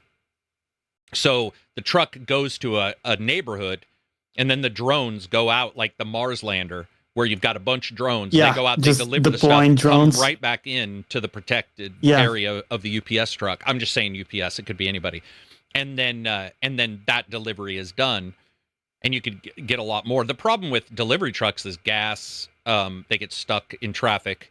So the idea of like, let's say you're stuck in traffic, you hit a button, your drone is like, I'll be right back, and it goes and delivers that. I use Instacart for expensive. Like I had a PS5 delivered one time. I was reviewing a game and didn't have my car. We had the wrecked car. We only had the one. And I was able to get that PS5 to my house in like 45 minutes, that's fast enough. That's insane, man. Yeah. I mean, might as well just build it at my house if it's going to be any. 45 minutes was like, and I didn't pay a huge amount I paid a fee, But still, to get it saved me because I needed it right then for the review. I mean, the game literally wasn't working on the PS5 I had. And so to be able to get it was just like, hey, this is awesome. Building supplies and stuff like that I've had delivered to my house. That's great. Those kind of things are awesome. We'll just have to see, man, because every time I think somebody won't do something, it's done. Never would have thought people would drill under the ground and try to put cars in there. Smart. Yeah. But I never would have thought of it. So, well, I guess that's something insane. But that's insane. Happening. Yeah. With the Bohr company there. What I wish America would do is fix our trains, because we got trains everywhere, and there's some ancient ass shit, dude. You get on a train, and even on the Amtraks I've ridden on, they can get you some places faster than a car a lot of times, even with a couple stops. But they're pretty old. We don't have like the, at least many. I don't even know if we have any. I could be wrong on this, but true magnetic lev, 400 mile an hour. There's always a semi truck. Right. Have you ever noticed tornadoes hate trailer parks and trains hate semi trucks? Trailers eat up a lot of trains seem to eat up semi trucks in America a lot. Like, I don't know if that's a semi truck driver trying to get through or a stall, but I swear to God, it feels like every month there's a train that's like smashed through a semi. Yeah, maybe that's just a thing. I'm going to make up this is 7711. He says, I'm going to make a security service called Drone Patrol, where you provide aerial surveillance for deliveries. Pretty crazy. I heard that Amtrak only makes a profit on the Pacific Coast Railway. Every other one is operating at a loss. I wouldn't doubt it. I will tell you this, man. Amtrak is a hidden gem because they have game rooms, bars, social areas, wireless cars. Like, it is actually a blast to go on one. A blast. And you can upsell really easy. If you picked a smaller roomette, you can usually get a room for $500 less than the major room would cost if nobody's renting it. There's some great stuff. God, that's cool. That was fun. That is kind of the Rory Sutherland school of thought, which is like making your trip so enjoyable that you don't care about you don't mind how long it takes and all that kind of stuff. The only issue is you get to a train station and then you do have cabs and all that stuff on top. But now there's a couple here that we were going to stop at that had the rental car at the place. So you get off the train, pay your $90, or maybe you've already paid it, come in, get your key, and you have a rental car, and it's just like you teleported to some place without having to worry about the traffic and shit. That is nuts. Yeah, it was a blast. I went with Cadiz a couple times. I went with my wife. Board game cars are great. I just never would have assumed it was a thing, but you go in, there's a bar, there's usually a cupboard, or not a cupboard, but an area that's covered. The bunch of games. Yeah, open it. Dude, there were people no one knew each other. They were just like, dude, let's just play Monopoly or what have you. I don't know if I'd want to play Monopoly with strangers now that I think about it, but there were board games there. Yeah. You just sit, grab yourself a overpriced drink, I'm assuming, because I don't drink, but I'm assuming everything's overpriced. Yeah, it was a blast, man. It was very fun. And weirdly enough, not that loud. They separate a lot of the sleeper cars, which is what we took, way away from the engine. So other than the sweet, the train sound itself. Yeah. No, dude, they don't do that anymore. They're not dude, that's like straight up 1800s. Johnny thinks America's still using old fucking the steel tracks, guys in the front. He's like, "Hang on, Carrick, I'll get you that burrito in a second. I do two jobs. I have to shovel the coal and I'll make your burrito." Yeah, shoveling some coal in there. They delivered food to the car, which was cool. They did bother me a lot. That's the only thing I didn't like. They're so interested in making sure you're taken care of that I had to tell the guy, I didn't need to be that taken care of, because there was a knock. Josh and I were talking. There was a knock every 15 minutes. Oh, there's a meal coming. Do you need anything? Shitter's over here. Whatever. We had one in our car, so it wasn't that. But we had one in our room. But whatever. And no grown ass man's taking a dump in one of those. I mean, I'm sure somebody has to, but they're small. Yeah, I felt like Marcus Phoenix in a closet when I went in there just to pee.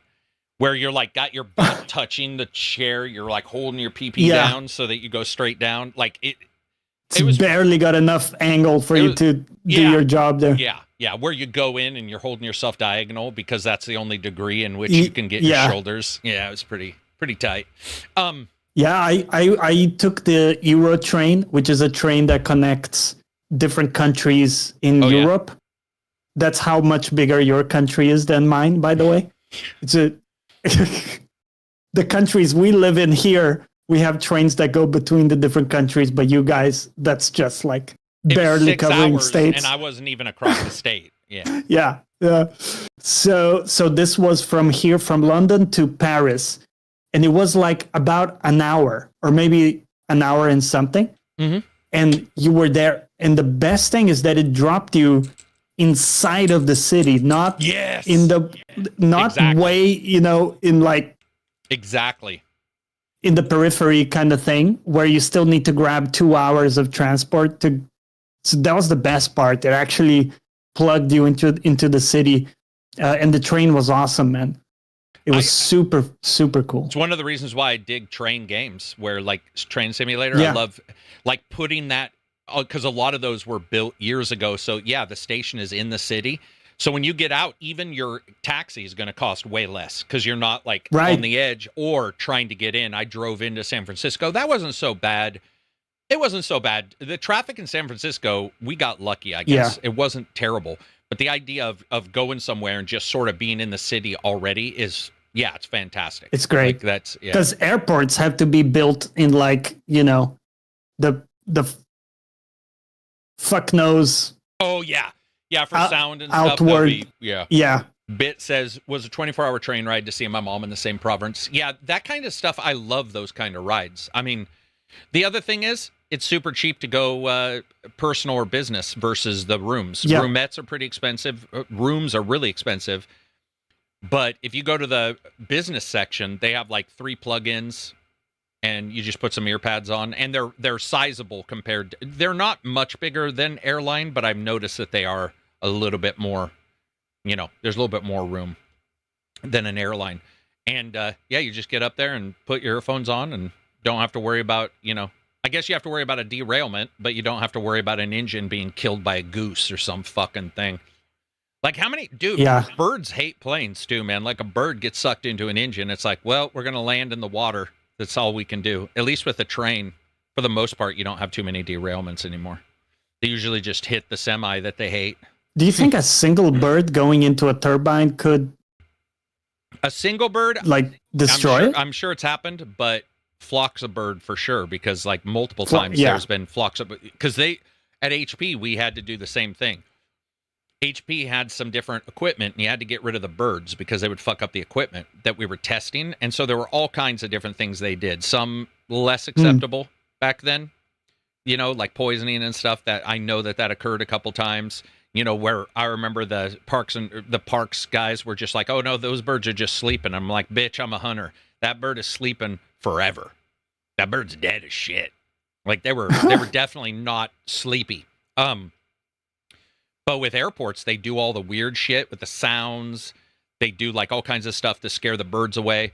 But I mean, I would assume on takeoff, when you're so weak, when everything has to be perfect or be as close to perfect, pretty scary.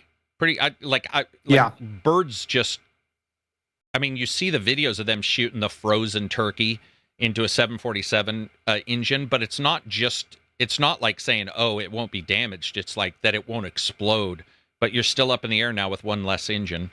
I've seen a really cool video where one of the flights, it had 2, and they got all the way to where they wanted on one engine. And it's such a mind fuck that the engine's all the way over here, and that pilot is able to fly it caddy compass, basically. And dude, pilots are fucking incredible. I don't care what anybody says. I think pilots are one of those guys are ballsy. Have you heard I listened to the death recordings, you know, where like the pilot's like the black words, box. Yeah, they'll do the black box. No lie. Oof. Nothing. They'll be like, did we check that? Was that a bird? Yeah, that was a bird. Is your windshield fine? Yeah, it's fine. Is the co-pilot here? No, he's decapitated. Okay, well, don't worry about the co-pilot right now. Can we follow? They're just cool. And then wow. And then every time, oh shit, we're going to crash.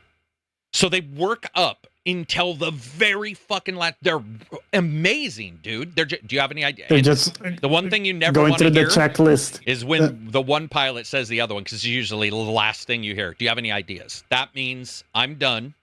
I've run my course. Yeah. I've looked at all my paperwork. Or it's all paperwork usually, but I've looked through my books. There's nothing I can do. Do you have any ideas that I've missed? Whoops! I just died out. I think that's my cell phone. Can you still hear me?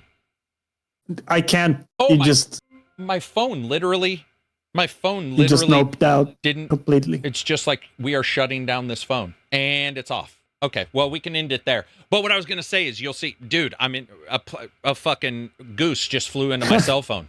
You wouldn't believe it. Goose came right in the side, smashed into my cell phone. But yeah, the last thing you'll hear is them say something like, do you have any ideas? No. And then damn, boink.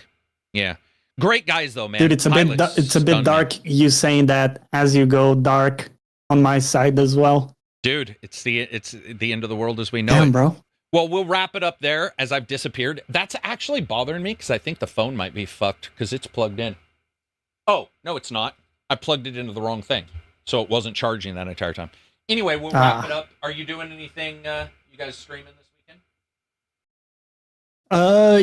Yeah, doing some streaming probably on the weekend. We are playing some Grounded 2 in my community, so if anyone wants to check it out or even join our game, hop onto my stream on Twitch, and I'll see you guys there. All right. Peace out, everybody. Have an excellent rest of your week.